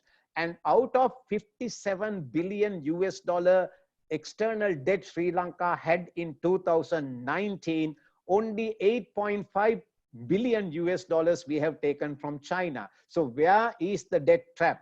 It is not China the main. Of course, yeah, we are in a bad shape. Economically, we are not in a good shape. But it has nothing to do with China. China has given only 9 or close to 9 billion US dollars, and our debt trap or the debt component, external debt, is 57 billion US dollars. Unfortunately, that's about 86.8% of our GDP. So the debt to GDP ratio in Sri Lanka is very bad. Now we need to overcome this. And that is why one thing very important I have to mention, Sri Lanka is not interested in taking any more loans. No matter whatever the concessionary conditions, no matter whatever the grace period, we are not interested in taking loans because we are already in debt. We cannot pay back what we have taken. Now, President requested a moratorium from the World Bank, Asia Development Bank, IMF, and bilateral lenders. Please give us little breathing space, at least in the year 2020. So now that has given rise to a policy here in Sri Lanka that we don't want to take any more loans because we don't want to accumulate the loans, the external loans we have. Of course, I heard some of the speakers mentioning about this. You gave an example of private-public partnership in Pakistan, in Afghanistan. So we want private-public partnership. We want foreign direct investment to come. We want joint ventures. We want build, operate, transfer projects, but not loans, right? So even I think these are some of the things that when we move forward in the Belt and Road Initiative, these are some of the things that we have to be mindful about. Now, we all know that in the Indian Ocean, the strategic competition is huge. Now, this strategic competition has given rise to a strategic convergence, some major powers against some major powers. Now, that has resulted in a strategic dilemma to a smaller country like Sri Lanka. I'm sure it is similar with Nepal, Bangladesh, even Pakistan up to a certain level, because this strategic competition, strategic convergence has given rise to a strategic dilemma. Now that actually has given rise to a thinking in Sri Lanka, Sri Lanka's foreign policy, because that is now again linked to the Belt and Road Initiative and the future of our country. So we like to remain neutral. We don't want to be caught up in the major power game. We have to try our best to remain neutral and maintain friendly relations with everyone as we used to do. And we don't want to be an ally or a strategic partner of anyone. We want all to be our friends. We should have the freedom to work economically with our friends. And of course, there is one factor that I have to mention here. It is again related to Belt and Road Initiative, the factor of India. Now, India is in the center of South Asia. We are all surrounding India. Sri Lanka is the exception with Maldives. We are not land borders with India, right? So we cannot be a strategic security consideration or a strategic security threat to India. We are too small. Pakistan can do that. We are too small to be a strategic competitor in the security domain, right? So this has given, that is a fact that we need to be mindful because we really want the Belt and Road Initiative to go on. We really want to be a part of the Belt and Road Initiative. We really want to benefit from the Belt and Road Initiative, but we cannot do it at the expense of India. So that's another factor. I'm very honest because these are all scholars who are really deep into the subject. So I don't want to praise everything and say everything is great, but that we business as usual. Not really. We need to work on these things, and then we don't want to be caught in this power game and being penalized. We don't want to be in that situation. So I have given from Sri Lankan perspective, based on the COVID experience, what or how the challenges that the Belt and Road Initiative is there, we need to overcome. I cleared the doubt about Hambantota Port. I cleared the doubt about the debt trap. And I then cleared the doubt, or rather the concerns in Sri Lanka regarding the future of Sri Lanka as a whole. We have to look at the Belt and Road Initiative through that prism as well. So thank you very much for listening to me. Thank you very much for giving me an opportunity. Excellent, very good, very frank. I think that was an outstanding, very honest, very candid speech. And there was no fluff, which is very important. I think you've made excellent points, sir. And we would have loved for you to stay for the Q&A because that would have been very interesting, because you made some very interesting, thought-provoking statements. And I think regarding the debt, that's a very important point. And there's a lot of misinformation on Hambantota, unfortunately. And also the Indian Ocean, because the BRI is not only the Silk Road economic belt, but the 21st century maritime Silk Road. And I think Sri Lanka is very important in that aspect. And the Indian Ocean and the militarization of the Indian Ocean, I think, is a very important point to factor in when we talk about the maritime Silk Road, which you mentioned, and the maritime infrastructure as well. And the port city project, which you are doing, I think a lot can be done with that. And also the India factor is very interesting for us to note here in Islamabad, and I'm sure in the other capitals which are present here. I'm sure that Pakistan and Sri Lanka and China and other countries will continue to work together closely to take this forward. Thank you so much for your participation, sir. And you said you had a meeting, so you can of course leave whenever you need to. But thank you very much, and thank you. We'll be in touch with you for future conferences and other issues for sure. And I'd like to give the floor back to our friend from Nepal. And I apologize again for taking it from you. Yeah. But Sri Lanka is equally a close partner of Pakistan as Nepal. So. Yeah, I'm so sorry, Shubha. I took your time. Yeah, I'm really extremely sorry. It's a very much. It was in the larger interest of the BRI. It's grateful to you, and thank you very much to many more things to told about this platform from Nepal's sites also. And our pain and our dream is look like same. That's why thank you very much, Professor Jayanathan. So I will listen to you now. Rest of the speech, I will listen to you now. Yeah. So I am a little bit one thing is repeat now. BRI is not any kind of military alliance.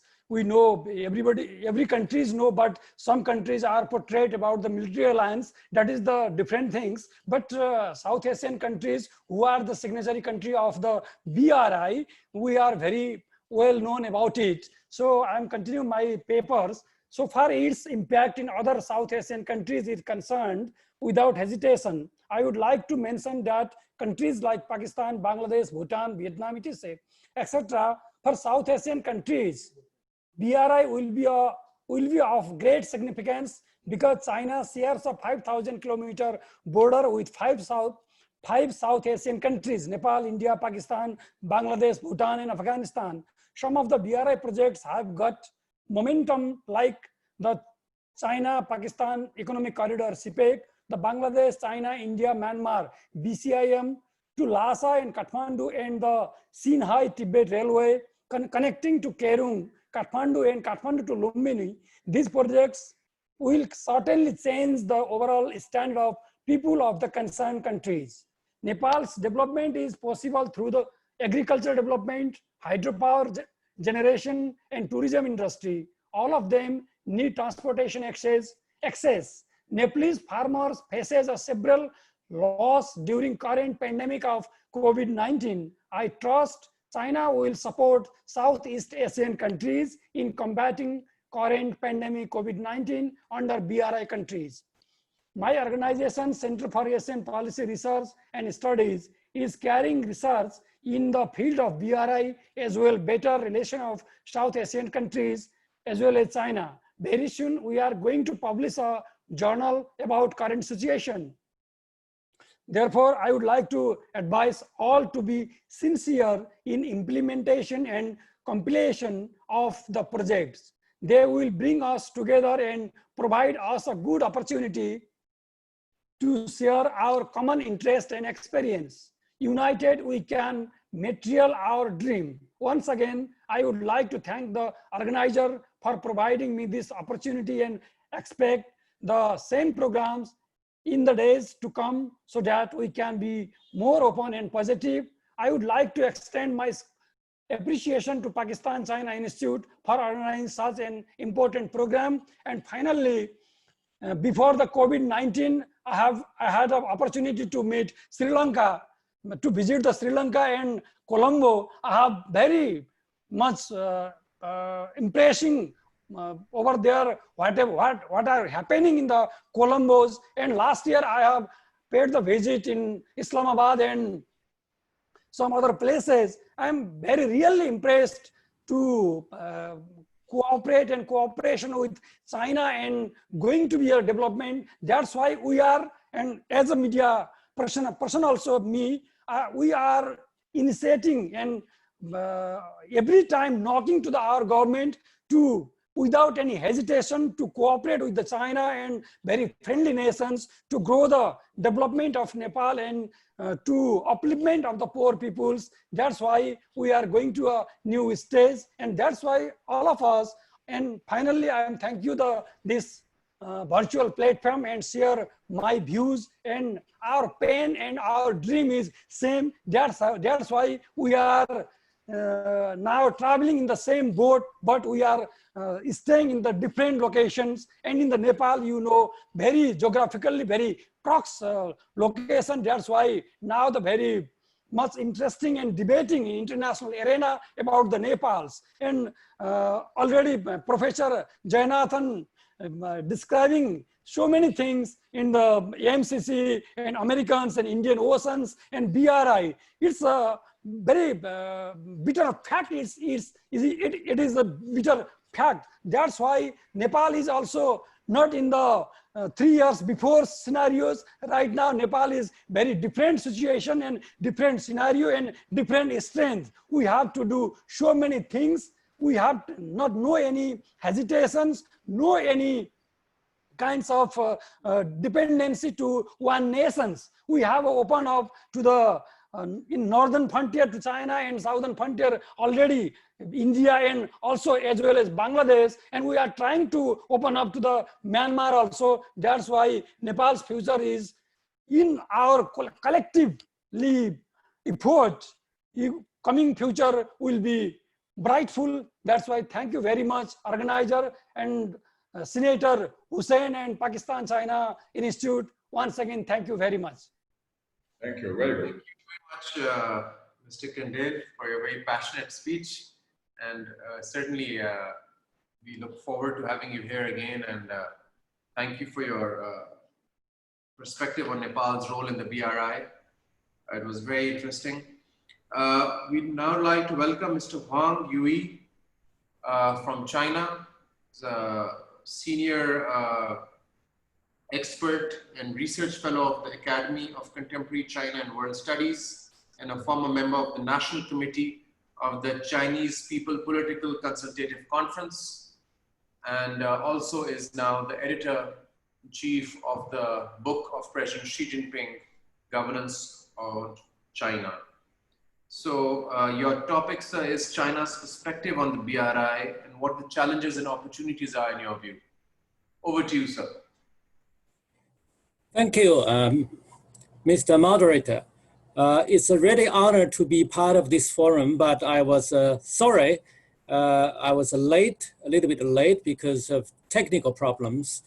I missed the important opening remarks of His Excellency Mustashid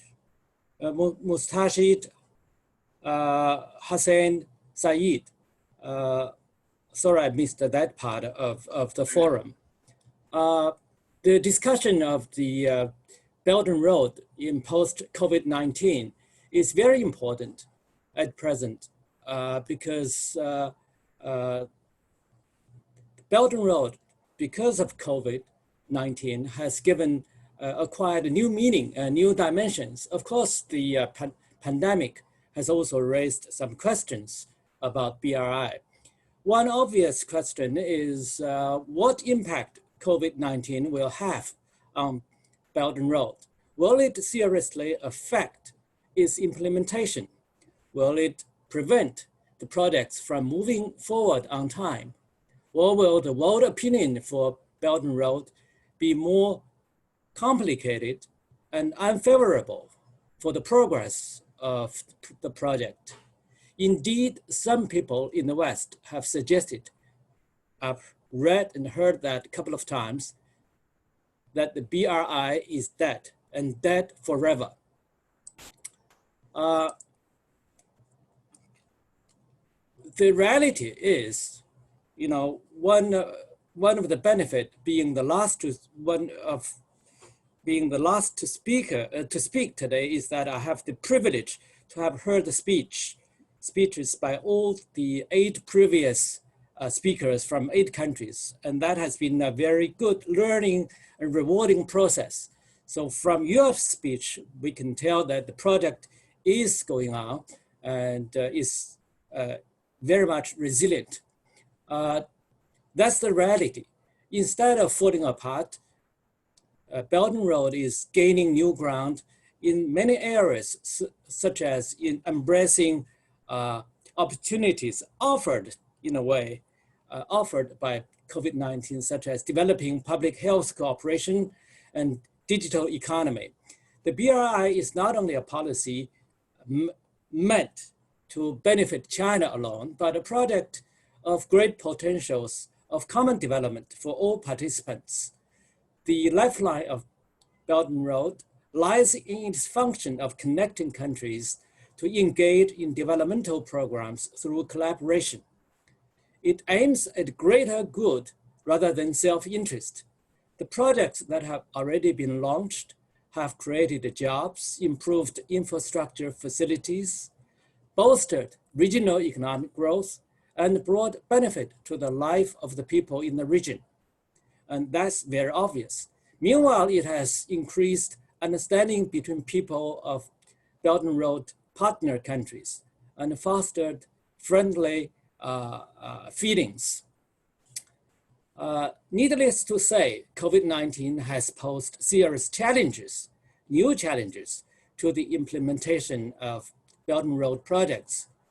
For example, prevention and control measures have slowed down the flow of personnel, impeded timely transport and delivery of materials and goods, and the slowdown in economic development worldwide has also created constraint on funding.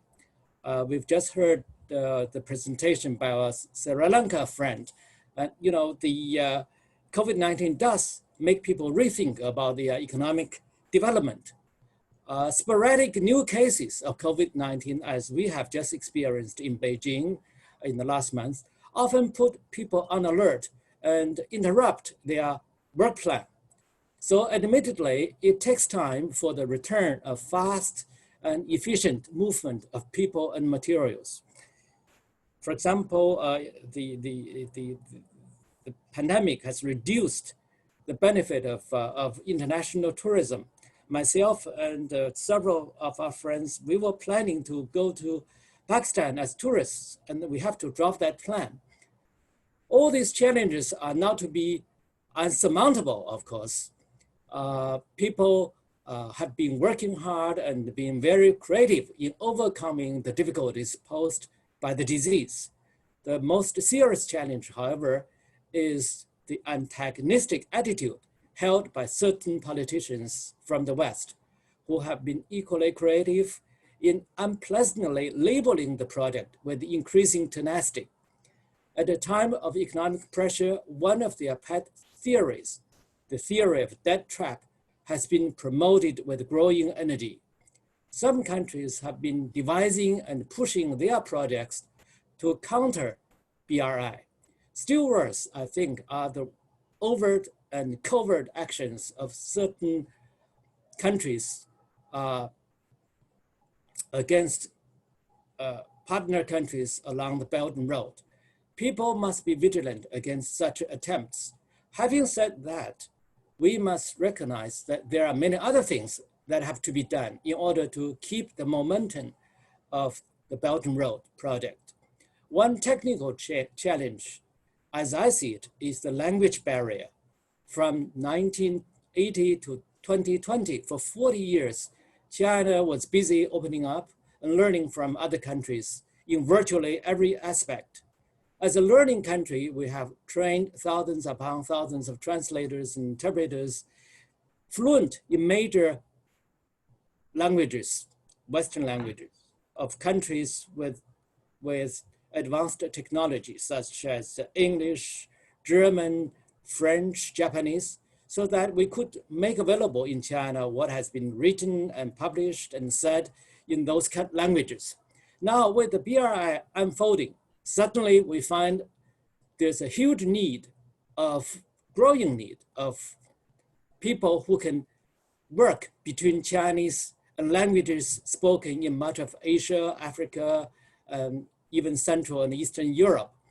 Languages that are generally considered as languages of limited diffusion. We are not prepared to provide enough translators, interpreters in all these languages that are involved along the Belt and Road. Yes, an encouraging development is that more and more people in Belt and Road partner countries are learning Chinese, and they can fill some of the openings of translation jobs. This, however, in my experience, cannot meet the present needs, particularly in translation occasions where native speakers of both languages are required to work together as a teamwork. I'm involved in, for example, in a large publishing program where we are trying to translate some of the Chinese classics, for example, the Book of Changes, into languages used in Southeast Asia and Central Europe. When we translate materials in languages from these countries into Chinese, the Chinese translators can handle the job with confidence. But when we have to do it with the other way around, we need native speakers from BRI partner countries to work together with Chinese scholars. So we now face a dilemma that there are neither enough foreign translators well-versed in Chinese, nor enough Chinese translators capable of speaking those languages. So there's an urgent need of training more translators and interpreters but that take time, as we all know. Of course, there are many translation software tools, such as Google Translate, which can convert most worldly languages. However, as of now, they can only translate certain kinds of materials, while writings, books with profound cultural implications still have to be done by men. I must add that people are working hard in China to address this issue. What is gratifying is that more and more universities in China have opened courses of languages spoken in BRI partner countries. Beijing University of Foreign Studies, where both His Excellency Ai Ping and I received our undergraduate education, now leads the country, leads China in offering courses in over 100 languages. This is now just a small technical example of the challenges we have to deal with. To boost BRI, there are a lot of things which seem too small, but they have to be taken care of. To facilitate the projects, we need to better understand, appreciate each other's cultures. We need to have increasing cultural exchanges to accompany, facilitate, and pave the way for smooth BRI connection projects. This need is what precisely makes today's forum significant, I think. I hope to see more forums similar to this, involving increasing numbers of people and dealing with a much wider range of topics. In fact, virtual meetings, despite their inadequacies, do provide a convenient, economical, and easy channel for exchange of ideas. Once again, my gratitude to our Pakistani friends for initiating today's event. Thank you. Thank you very much, sir. Very interesting points from you and from the work you've done, including but not limited to mentioning the overt and covert challenges to the BRI, the narrative of the debt trap, which has come from certain politicians, as you said, and also the Mandarin for BRI. I actually totally agree with you about Mandarin and translation. I think that language is one of the biggest barrier in connectivity. And I think learning each other's cultures and languages is very important. I think that's very important. And cultural exchange is also equally important. Very interesting insights. And I agree that we should have more of these webinars and more such exchanges, particularly during this pandemic. Now, I'd like to hand over the floor to another speaker from Nepal, who's the chairman of the Nepal-China Friendship Forum, and Mr. Kalyan Raj Sharma will be speaking on the regional connectivity in South Asia and BRI's role in that, and his perspective on regional connectivity and what sort of impediments he sees, particularly in this part of the world. Thank you. Thank you very much. First of all, thank you very much for giving me this opportunity. So I like to thanks for China-Pakistan institution, as well as respected senator and His Excellency, I think, and all the dignitaries. So it's my great pleasure to join in this very valuable initiative. So I'm very happy, and it's a great platform for me and good platform to share our experience. Actually, if I talk you, I also involved in different Friends of Silk Road Club, so which is in Pakistan, Bangladesh, and other places also. And as well as what we are doing from 2016, we are discussing about the Belt and Road Initiative in South Asia. So we have done a couple of seminars. So we have invited friends from India, Pakistan, Bangladesh, Sri Lanka, and later on even we invited friends from different part of the Asian country. So my point is, as I also been in the China and I study in China as well. So my concern is the BRI is not only one country's issue, it's an issue of Chinese.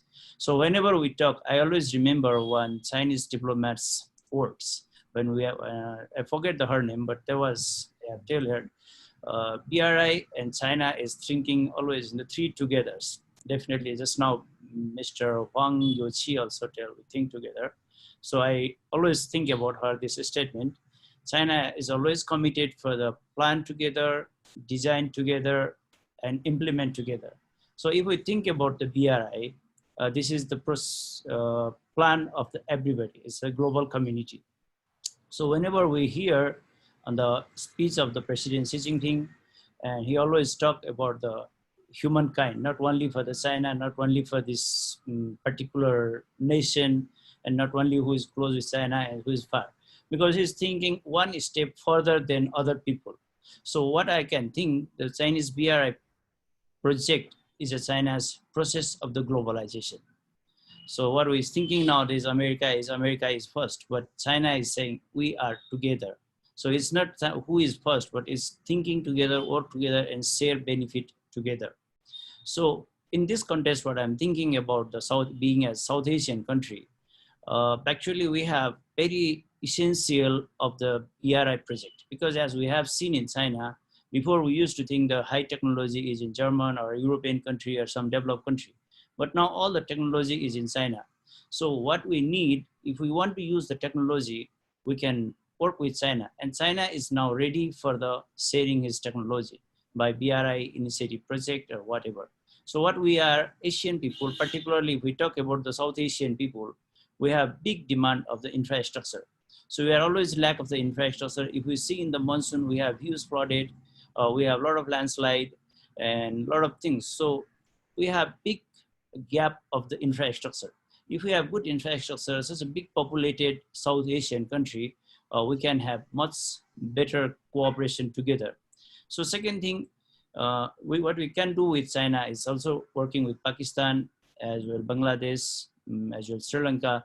So we can be part for this connectivity.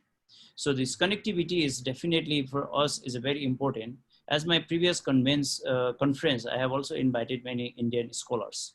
And so everybody think this BRI and it is connected, it must have to be connected with even India also. So India also cannot be far from this. Sooner or later, they must have to join. Because as we are in this place in Asia, we are in the luckily, we are in the center of the two world's giants economy. As one part is India, one part is China. So without cooperation, it's not possible. So we all Asian people have to have common goal of the economic development. Why we are suffering more? Because we have huge number of the poverty. We have lack of trust between each other. We have lack of connection, we have lack of trust, and more suspense one to another country. So we have to eliminate this thing. Since being a South Asian country, we have very much future for the economic growth. So through the BRI project, various projects, we can commonly develop this country. As Nepal is in the center of the India and China. So we can be the one of the greatest bridge for the whole South Asia, because we are one of the landlocked country, but we are connected with the Trans-Himalayan region.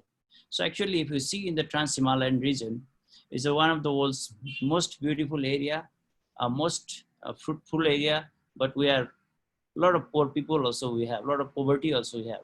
So what this can eliminate in this region, I think this initiative of BRI, particularly by the transporting, particularly by the connectivity. So this can be the eliminate. So we have this major pillar, like we have the source and all over the people from the world, like various projects. Like if we talk about the hydro, we have huge resource of the hydropower, including Nepal, Pakistan, India, Nepal, Pakistan, even India, even Bhutan. So we can use these resources. So through the connectivity. So once we have better connectivity, we can use all over the world. If we see the law, if you see the FDI of the China, now is a 10% of the FDI of the global FDI belongs to China. So why we don't use this China's proper FDI to develop our region, where China is very much eager and willing to share their development together. So what my point is, I don't want to spend a long time. My point is like being we Asian country, so particularly in South Asia, we don't need to go far to develop our places, because to develop we need technology, we need money, we need infrastructure, and this all the thing. So now China is ready to give us the technology in a different way, and China is ready to share their ideas, and China is ready to invest for the mega investment project for the connectivity. So once we have connectivity, we can develop our import-export, develop the trade, develop the connectivity. And I believe that if we have better connectivity, we also reduce a lot of turmoil, a lot of confusion between people to people. Because a lot of confusion, why there is, we didn't have a lot of communication within country of the South Asia also. So hope our this forum and later, sooner or later, our South Asian country will be more cooperative, practical, friendly for the further development. Thank you very much. And once again, thank you very much.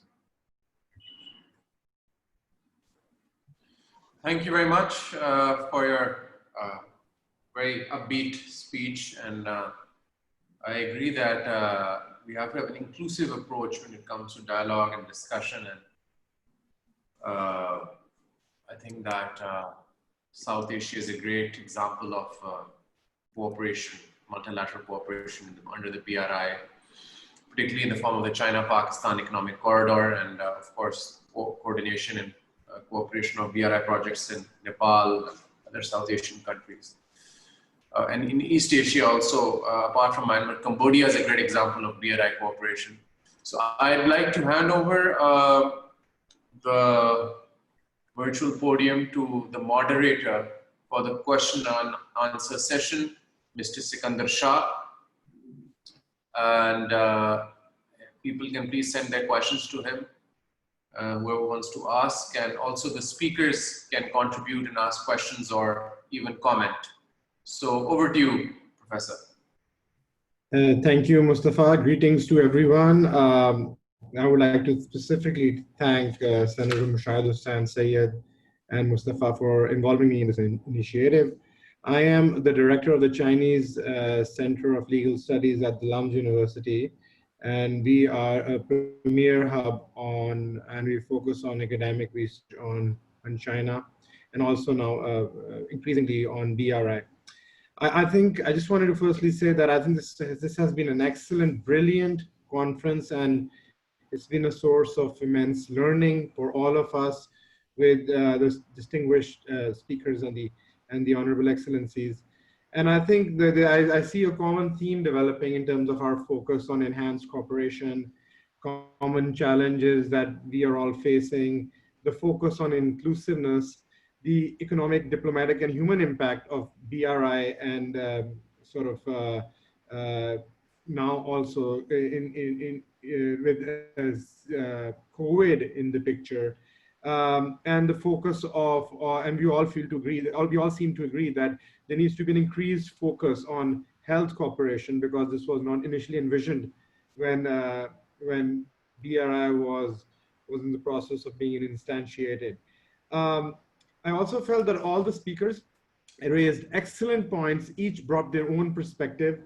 I think, I mean, to start off, I think His Honorable Excellency Aiping raised a very important and interesting point about social governance and the role that Chinese NGOs have played in the promotion of culture and connectivity in light of BRI, and the Asian and Eastern vision of globalization and development, which is focused on collectivity and inclusiveness. And I think this is something that we're all very familiar with, as we are Eastern nations, all of us, and we also see development culturally influenced. I think particularly the role that Chinese NGOs have played was highly enlightening for all of us, including me, because this is something that has not been posited or projected effectively in the West, and I think we should all appreciate it. Also, His Honorable Excellency Janan Musazai also raised very interesting and important points about Afghanistan and perceptions about Afghanistan and how those are incorrect, and how Afghanistan can play a very practical role in cooperation, and its significance with the improving security situation. And his focus on prescriptions, I thought, was very interesting, because he wanted to discuss specific projects and how, like in the area of telemedicine and e-commerce, that we should all be discussing rather than just broader sort of concerns and issues. Moving on, I think Mr. Shehryar Zaman also raised some important points, interesting historical points about the trajectory of BRI in general, and how Bangladesh is also playing a very important and significant role, because they are also part of a BRI project, the BCIM. And I think it was it's heartening, and it's important to realize and recognize how Bangladesh as a country, in terms of its policy, is reaching out to neighboring countries on a host of issues. And in this regard is playing a very positive role in the region. Moving on, His Honorable Excellency Yerman Mukhtar also, I think, again, because I think the role of Kazakhstan cannot be underplayed. It's, as Mustafa also pointed out, it is playing a really important role in this whole project, because the role of the geographical location of Central Asia is instrumental, because it's an open link to Europe. It's not sort of coming to a certain area that's moving on to Europe. And I think there also his focus, and naturally his focus on global corridors rather than specific corridors, was a sense of learning for all of us, because it's a global worldview of BRI and China's role in now being the lead power of development and globalization in positive ways in this world today, whereas other important countries have taken a more a more local and a more provincial role in like the United States of America. The presentation by Her Honorable Excellency Sundar Min was also excellent, because it was focusing on on how their sort of BRI initiative with the bilateral corridor with China is also focusing on not just I mean, her explanation and her discussion forward was quite enlightening, but also how China, with support from Myanmar, or their collaboration is of such nature that they are looking at remote localities and how people's livelihood is being directly affected. I think that's a very important point, because a number of us are developing countries, and I think the impact and focus on the underprivileged is something that needs to be highlighted more. Moving on, Mr. Shubha Shankar Kandel also raised some excellent points. I particularly liked his point about how they are now looking at interconnectivity from above. As a landlocked country, they have historically been sort of linked with India and with the Indian economic blockade. I think it's only natural and logical to look at a country like China, which will help Nepal integrate with the global economy and will become a land-linked country with important countries from above, like linking with it, like Kazakhstan and Central Asia. And I think that is the role Nepal. It is as strategically important as I feel as a country like Sri Lanka, but from above. And I think that needs to be focused on more. Also, as everyone pointed out, Admiral Professor Janath's presentation, I think, was excellent, very frank and very open. And I think he also raised important points and specific points. I think his recognition of how China has assisted all of us in terms of our PPEs and our sort of, how we have tackled COVID, including Pakistan, is something that needs to be recognized. I also feel that Pakistan has also done its part, and in terms of with its limited capacity in providing assistance to its friends in the neighborhood. His discussion of specific areas in specific areas like the strategic cooperation in the Indian Ocean is also relevant from a political perspective. As an expert of international relations and international law, I felt that was extremely that was an insightful point. Also, there is no doubt in terms of the sea corridor that Sri Lanka does play the more predominant role in the region and in fact globally. And his discussion of port cities and the debt trap misconceptions that a lot like that in the West is sort of posited as a negative of BRI. I think he was excellent in sort of challenging that perception and I would say correct perception as we see in Western countries talking about how China's involvement in Asia and Africa is leading to debt traps and intrusions within sovereignty. I think that's absolutely incorrect. I think China is playing a very positive role, and we need to appreciate that. Mr. Huan Yui also, I think he raised, I think his point, one particular point I think was extremely insightful, and I actually, at least I hadn't thought about that. And that was that not only is China creating an understanding between itself and other BRI nations and countries, it's definitely doing that, but it's actually creating an awareness and understanding between different BRI nations, between each other, which I don't think has happened earlier. So, I mean, I think the relationship, for instance, between Pakistan and Bangladesh, or Pakistan and Sri Lanka, and Pakistan and Kazakhstan is moving in newer directions, in novel ways, because I think the catalyst for that is the Chinese BRI initiative. Also, I think Mr. Kalyan Raj also recognized rightfully that we are a global community, and China, in this environment where even COVID is forcing countries to be more provincial and protecting their own borders, China is still a beacon of light in terms of creating a global, and has stepped up in terms of global not just discussions and collaboration, but I would say global assistance. And in that regard, we all know that in the context of COVID, China has stepped up. When America is looking as, America comes first, China is looking at us as a global community. And this is apparent in terms of how other nations have stepped forward. In fact, recently even EU sort of appreciated that. Pakistan and South Asia has always appreciated that. And I think it makes some countries in the global context more powerful, more richer countries uncomfortable in the interim perhaps, but in the long term, I think this will be an extremely positive direction that the world moves into. So let me just stop there. I thought I wanted to sort of summarize everything because I think some extremely important and interesting points were raised. And we do have a number of questions. Let me, if it's okay with all of you, let's move on to the to the questions actually. So is that okay with everyone? So Yes. let me try to, okay. So our first question is from, if I have this right, Mr. Kalyan Raj Sharma. Let me just read it out.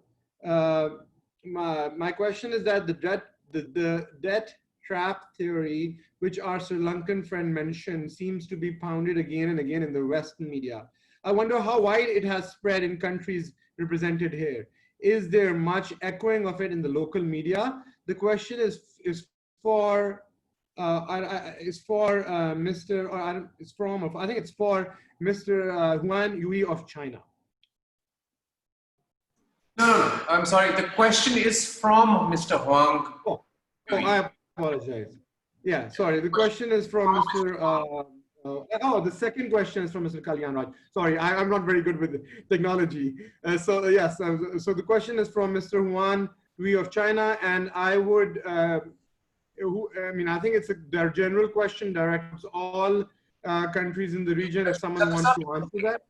Repeat the question from Mr. Huang Yui so everyone can understand. Let me repeat the question. Okay, the question is that the debt trap theory, which our Sri Lankan friend mentioned, seemed to be pounded again and again in the Western media. I wonder how wide it has spread in countries represented here. Is there much echoing of it in the local media? That is the question. I can answer that also in part. Please go ahead. Thank you so much. Thank you, Mr. Huang, and thank you, Professor Skadisha, for an excellent summing up with comprehension and clarity of detail. I think you really summed up the whole conference in less than 5 minutes. Thank you. And Professor Huang Yui, yes, there is a resonance of that because they say, the old master of propaganda, Dr. Goebbels, used to say, who was a minister for propaganda in the Nazi German regime, that the essence of propaganda is repetition. Repeat something which is a lie, and then it will become a part of your belief. And this has been recurring, not just about Pakistan, but Sri Lanka, about Kenya, about other countries also. And so we have that resonance. It comes up mostly not as part of local statements, but from statements from the Western critics of the United States, particularly, and some European countries also. In Pakistan's case, what is the situation? Less than 7% of our debt is owed to China. And out of that, about 4 or 5% is related to CPEC, which is not due till 2022. 93% of our external debt is owed to Western countries, multilateral institutions, and some Arab countries. So it's not, in the case of Pakistan, it's certainly not a debt trap. And we reject that because we already have, as Mustafa also mentioned, a lot of them are private-public partnerships. It's investment. Like, for example, the Gwadar International Port, which we are building now, is a gift from China, a grant of $230 million. So that's very important to understand. And we also like to mention, the Sri Lankan friend mentioned that out of $57 billion external debt of Sri Lanka, $8.6 billion is linked with China alone. So again, you can see the figures are similar to Pakistan. Just with the permission of the moderator, just 2 very brief comments. I would share with Professor Huang Yui that we should not try to use whether COVID-19 or whether it's BRI as a political weapon, as part of a new Cold War mentality against China, which I think is very unfortunate, with some circles in the West, especially of Washington, are trying to do that. And Asia, and especially South Asia, doesn't want to be part of any new Cold War or any kind of war. We have been through that suffering. And so we reject that kind of mindset.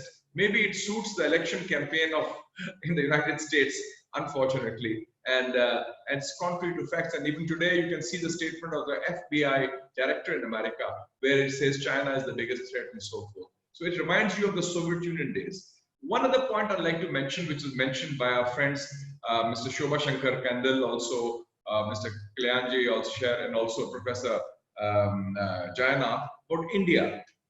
We feel that BRI is something which is inclusive. BRI is not about a zero-sum game mentality, that there are winners or losers. They are all winners, all gainers. And even in Pakistan, by the way, we have said we even want India to be involved in regional connectivity. Be in CPEC also, we have no problem on that. And as you already know that in TAPI, Turkmenistan, Afghanistan, Pakistan, India pipeline, they're already there in regional connectivity. But just because of the China factor or maybe the Cold War mentality, India should not be out of there. And we fully share and understand what our friends from Nepal and Sri Lanka have mentioned. Yes, they are in a very crucial position geographically and geopolitically, where they have to have a balanced relationship with China as well as India. And I think China understands that, we understand that, and it's fine. As long as there is the 5 principles of peaceful coexistence are adhered to, no interference, no blockade, no bullying, that's fine. It's a relationship based on equality and reciprocity. And we welcome any country to be part of BRI. So just to set the record straight. Thank you. Thank you, Professor. Sorry for the longest response, but I wanted to clarify one or two matters. Well, I think that was a comprehensive and excellent response. But if others want to contribute with their own experiences, let's say from Nepal and the region, this would be an opportunity to respond. I think Mr. Kalyan Raj Sharma wants to comment as well.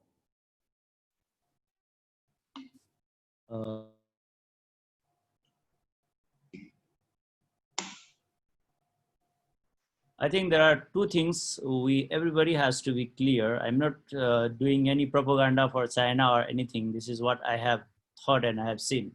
First of all, we all are developing country, and China is doing all through the various project cooperation together. It's just like as one of the Chinese say, think together, work together, say together. So it means everything happened just Senator Musahiddi so tell is we all are working together. So we all are loser, we are winner. There is no doubt at all. So every coin have good or bad aspect. So I don't think regarding this Sri Lanka part, even many conference we do organize, everybody used to talk about it. To the best of my knowledge, Mr. Fang Yoi and I think His Excellency I think also can explain it. I think the problem is already solved, and the China and Sri Lanka, what there are some technical issue or not, I haven't studied very much. The problem is already solved. So now there is no point to discuss about it more and more, first of all. And the second thing, all of our countries, whoever country, we take loan or we take grant or whatever we do it, first of all, we have to be very clear what we are going to do and what we want to do it. So China is supporting us, not we as, because they are giving us the platform. So we have to be very clear about what we want. So it's not like it happened and then blame to China. It happened something and then blame to China. So it's a very being type of politicalized, and it's like what it called very typical way, like bullying each other or something like this. But China is very clear. If you need whatever China is supporting for every country, not only Nepal, not only Pakistan, not everybody, is both country, they have discussion and they have done it. So when you are working, there was some mistaken or some correction. China also, they are ready to correct, and other countries are also ready to correct.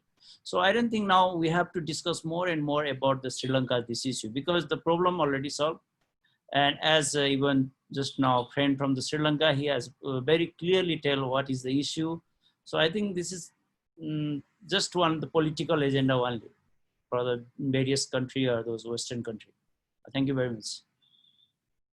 No, I think you have an excellent point, highlighting the consensual and dynamic nature of the engagement, and that it's something that is just incorrectly perceived, and I guess we should move forward. However, if there anyone else who wants to comment on this question, please do go ahead before I sort of read out the second question. Okay. So the second question is by Professor Uzair Kiani from LUMS, and he's actually written it out in the comments. I'm just going to read it out for you. Will China prioritize visibility in the middle and upper middle classes of partner countries, e.g., through brands, destinations, and real estate opportunities? Visibility to the average consumer is critical to building social capital. MNCs like Nestle, Coca-Cola, Toyota, and Samsung are deeply ingrained in Pakistan's consumer culture. Chinese visibility to Huawei, Chinese mobile, etc., is smaller than it should be. It should compete with holiday destinations in the way universities in the West, cars from Japan, all the way down to biscuits from Danish MNCs. I guess the question is geared towards perhaps our Chinese speakers. Or if Uzair, you want to further elaborate on this question in the event it's not clear to all of us, perhaps you can do that.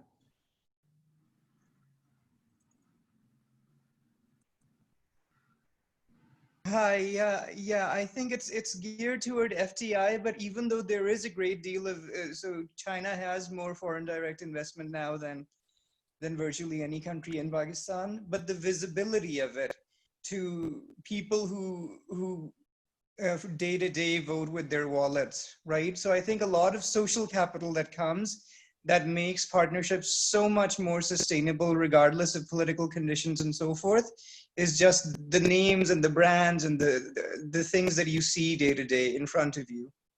So will they be prioritizing that? So that's basically the question.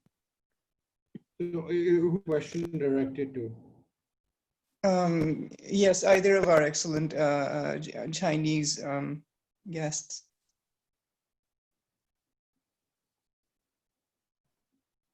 I quickly respond to that.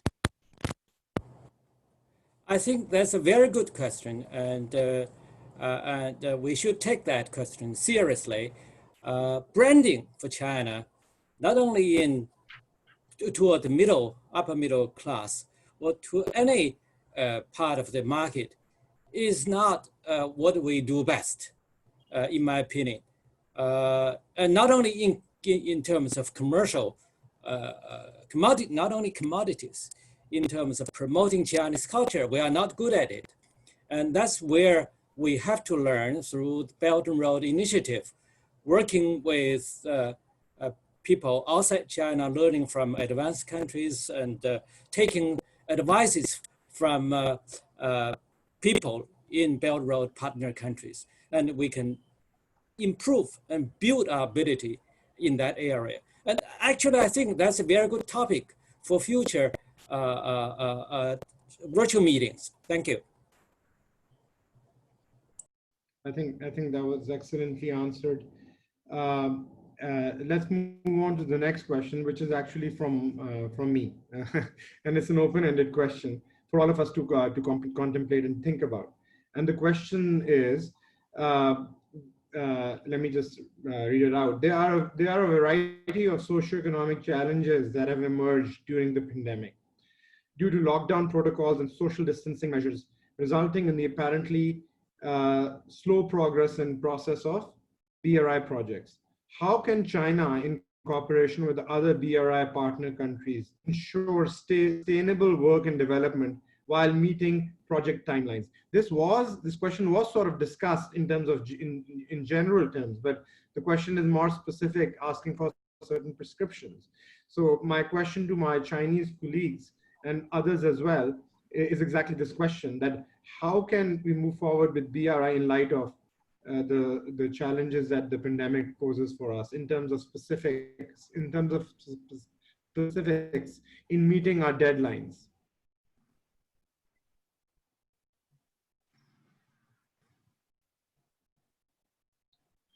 Does anyone have any? I can just briefly add to that. I think that in Pakistan is a good illustration of that, because Pakistan's CPEC projects have been very multifaceted in different areas, and we were entering the second phase. So for 3-4 months, it was kept on hold. But I think now you can see slowly but surely the resumption of activity. And in the last couple of weeks, for example, we have seen there's signing of an agreement yesterday also, the Neelam Jhelum project and other projects. Then we have seen the ML1, the mainline one on railway, that's also being now focused on. And then the resumption of work on the Gwadar International Airport, which is also, because the Gwadar is centerpiece of CPEC, if CPEC is the flagship of BRI. And then there were a couple of other initiatives, even on Basha Dam also. So I think that at least in terms of planning purposes, the activity is resumed, but the execution of these projects, I guess, would take maybe 3-4 months more to get cracking. So I would say that you are seeing picking up the thread from where it was left off when COVID struck. So I would say that most things are on track, and yesterday's statement also of the Prime Minister was very heartening, where he said that CPEC is the future of Pakistan, which shows that the government is taking full political ownership of CPEC and taking it forward also with the same momentum. And the fact that the CPEC authority has been established in Pakistan, and even during the height of the coronavirus pandemic, there were 2 briefings on this CPEC authority, one at the end of May and the second one on the second. The urgency and the priority given to projects which were slowed down but which we are now seeing to be resumed. Excellent, excellent. We also have another question from one of our participants. This is from Mr. Christoph Nedofil, and his question is, China is supporting many large infrastructural projects to support economic growth in BRI countries. Some of these have short-term and long-term environmental risks for the investors, communities, and governments who provide financial guarantees. What should be improved to lower the environmental risks, e.g. for biodiversity, climate, and pollution? In other words, how to avoid the pollution first and recover later mentality, as also the Chinese government suggests. What should the role of Chinese investors, Chinese construction companies, local communities be? May I? Sure, please, go ahead. Okay. Yeah, I think this once again a very good question, and actually that's a place where people-to-people connectivity can contribute. I think actually I think during the maybe not only the implementation but also discussing part of the BRI, we have to take into consideration all these factors. And also we have to involve not only investors, contractors, but also the community and also specialists and technicians in this type of discussion. And I think BRI, as we always emphasize, should be a joint effort of both Chinese side and the partners. And it involves not only investors, the contractors, but also communities. So with all these participations, I think we can improve our efforts in all these aspects. So basically that's the short answer I would like to offer.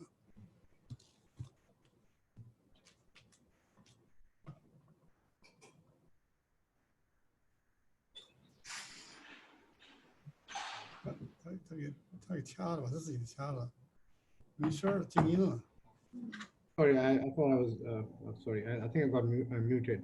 I have another question.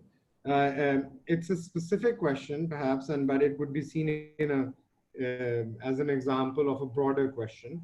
The question is, in spite of the overall increase in challenges to BRI projects, an interesting opportunity for the bulk of European Union countries has surfaced, pushing them to adopt a look east policy. For example, Germany, Italy, and Belgium have shown their interest by joining the BRI projects. In the process, such a reorientation of EU is most likely to affect US more than any other country.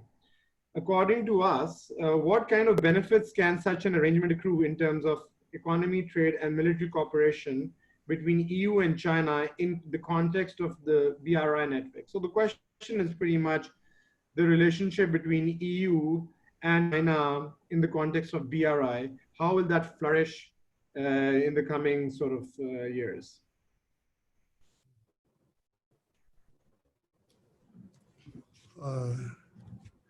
Let me say something from my personal experience.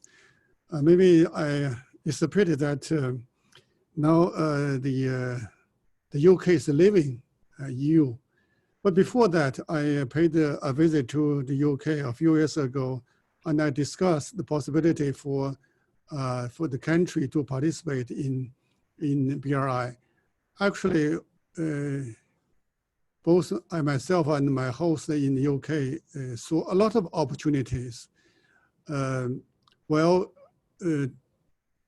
I think Chinese and our partners both have advantages in the implementation of BRI. So is our potential partners in the EU countries. As developed countries, they have their strong points. For example, maybe not only in the technical part, but also the social part. For example, they could offer some legal advice and also maybe editing of the accounting, the financing of the projects. So I feel that actually everybody could make his or her contribution to the project. So as long as we involve more people to participate, and then we can have a better projects. So I think the moderator mentioned this reorientation of EU. I think that actually represents a good opportunity for further cooperation in the BRI. Thank you, Your Honorable Excellency. Do we have any other questions from the participants or from those attending? We can take one more question if there is a question.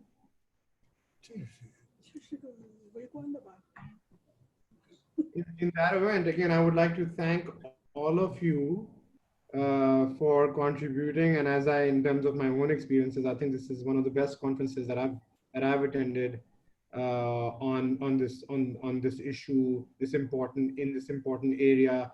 As I said, I just would like to reiterate, I think it was brilliant and there was immense learning on for all of us and how we engage with each other. I would now like to ask Senator Mushahid Hussain Sayyid Saab to offer his concluding remarks. Well, thank you very much, and I won't take much of your time. I just want to thank all the distinguished participants from 8 different countries who took part in this, I think, very productive and intellectually stimulating and very frank discussion.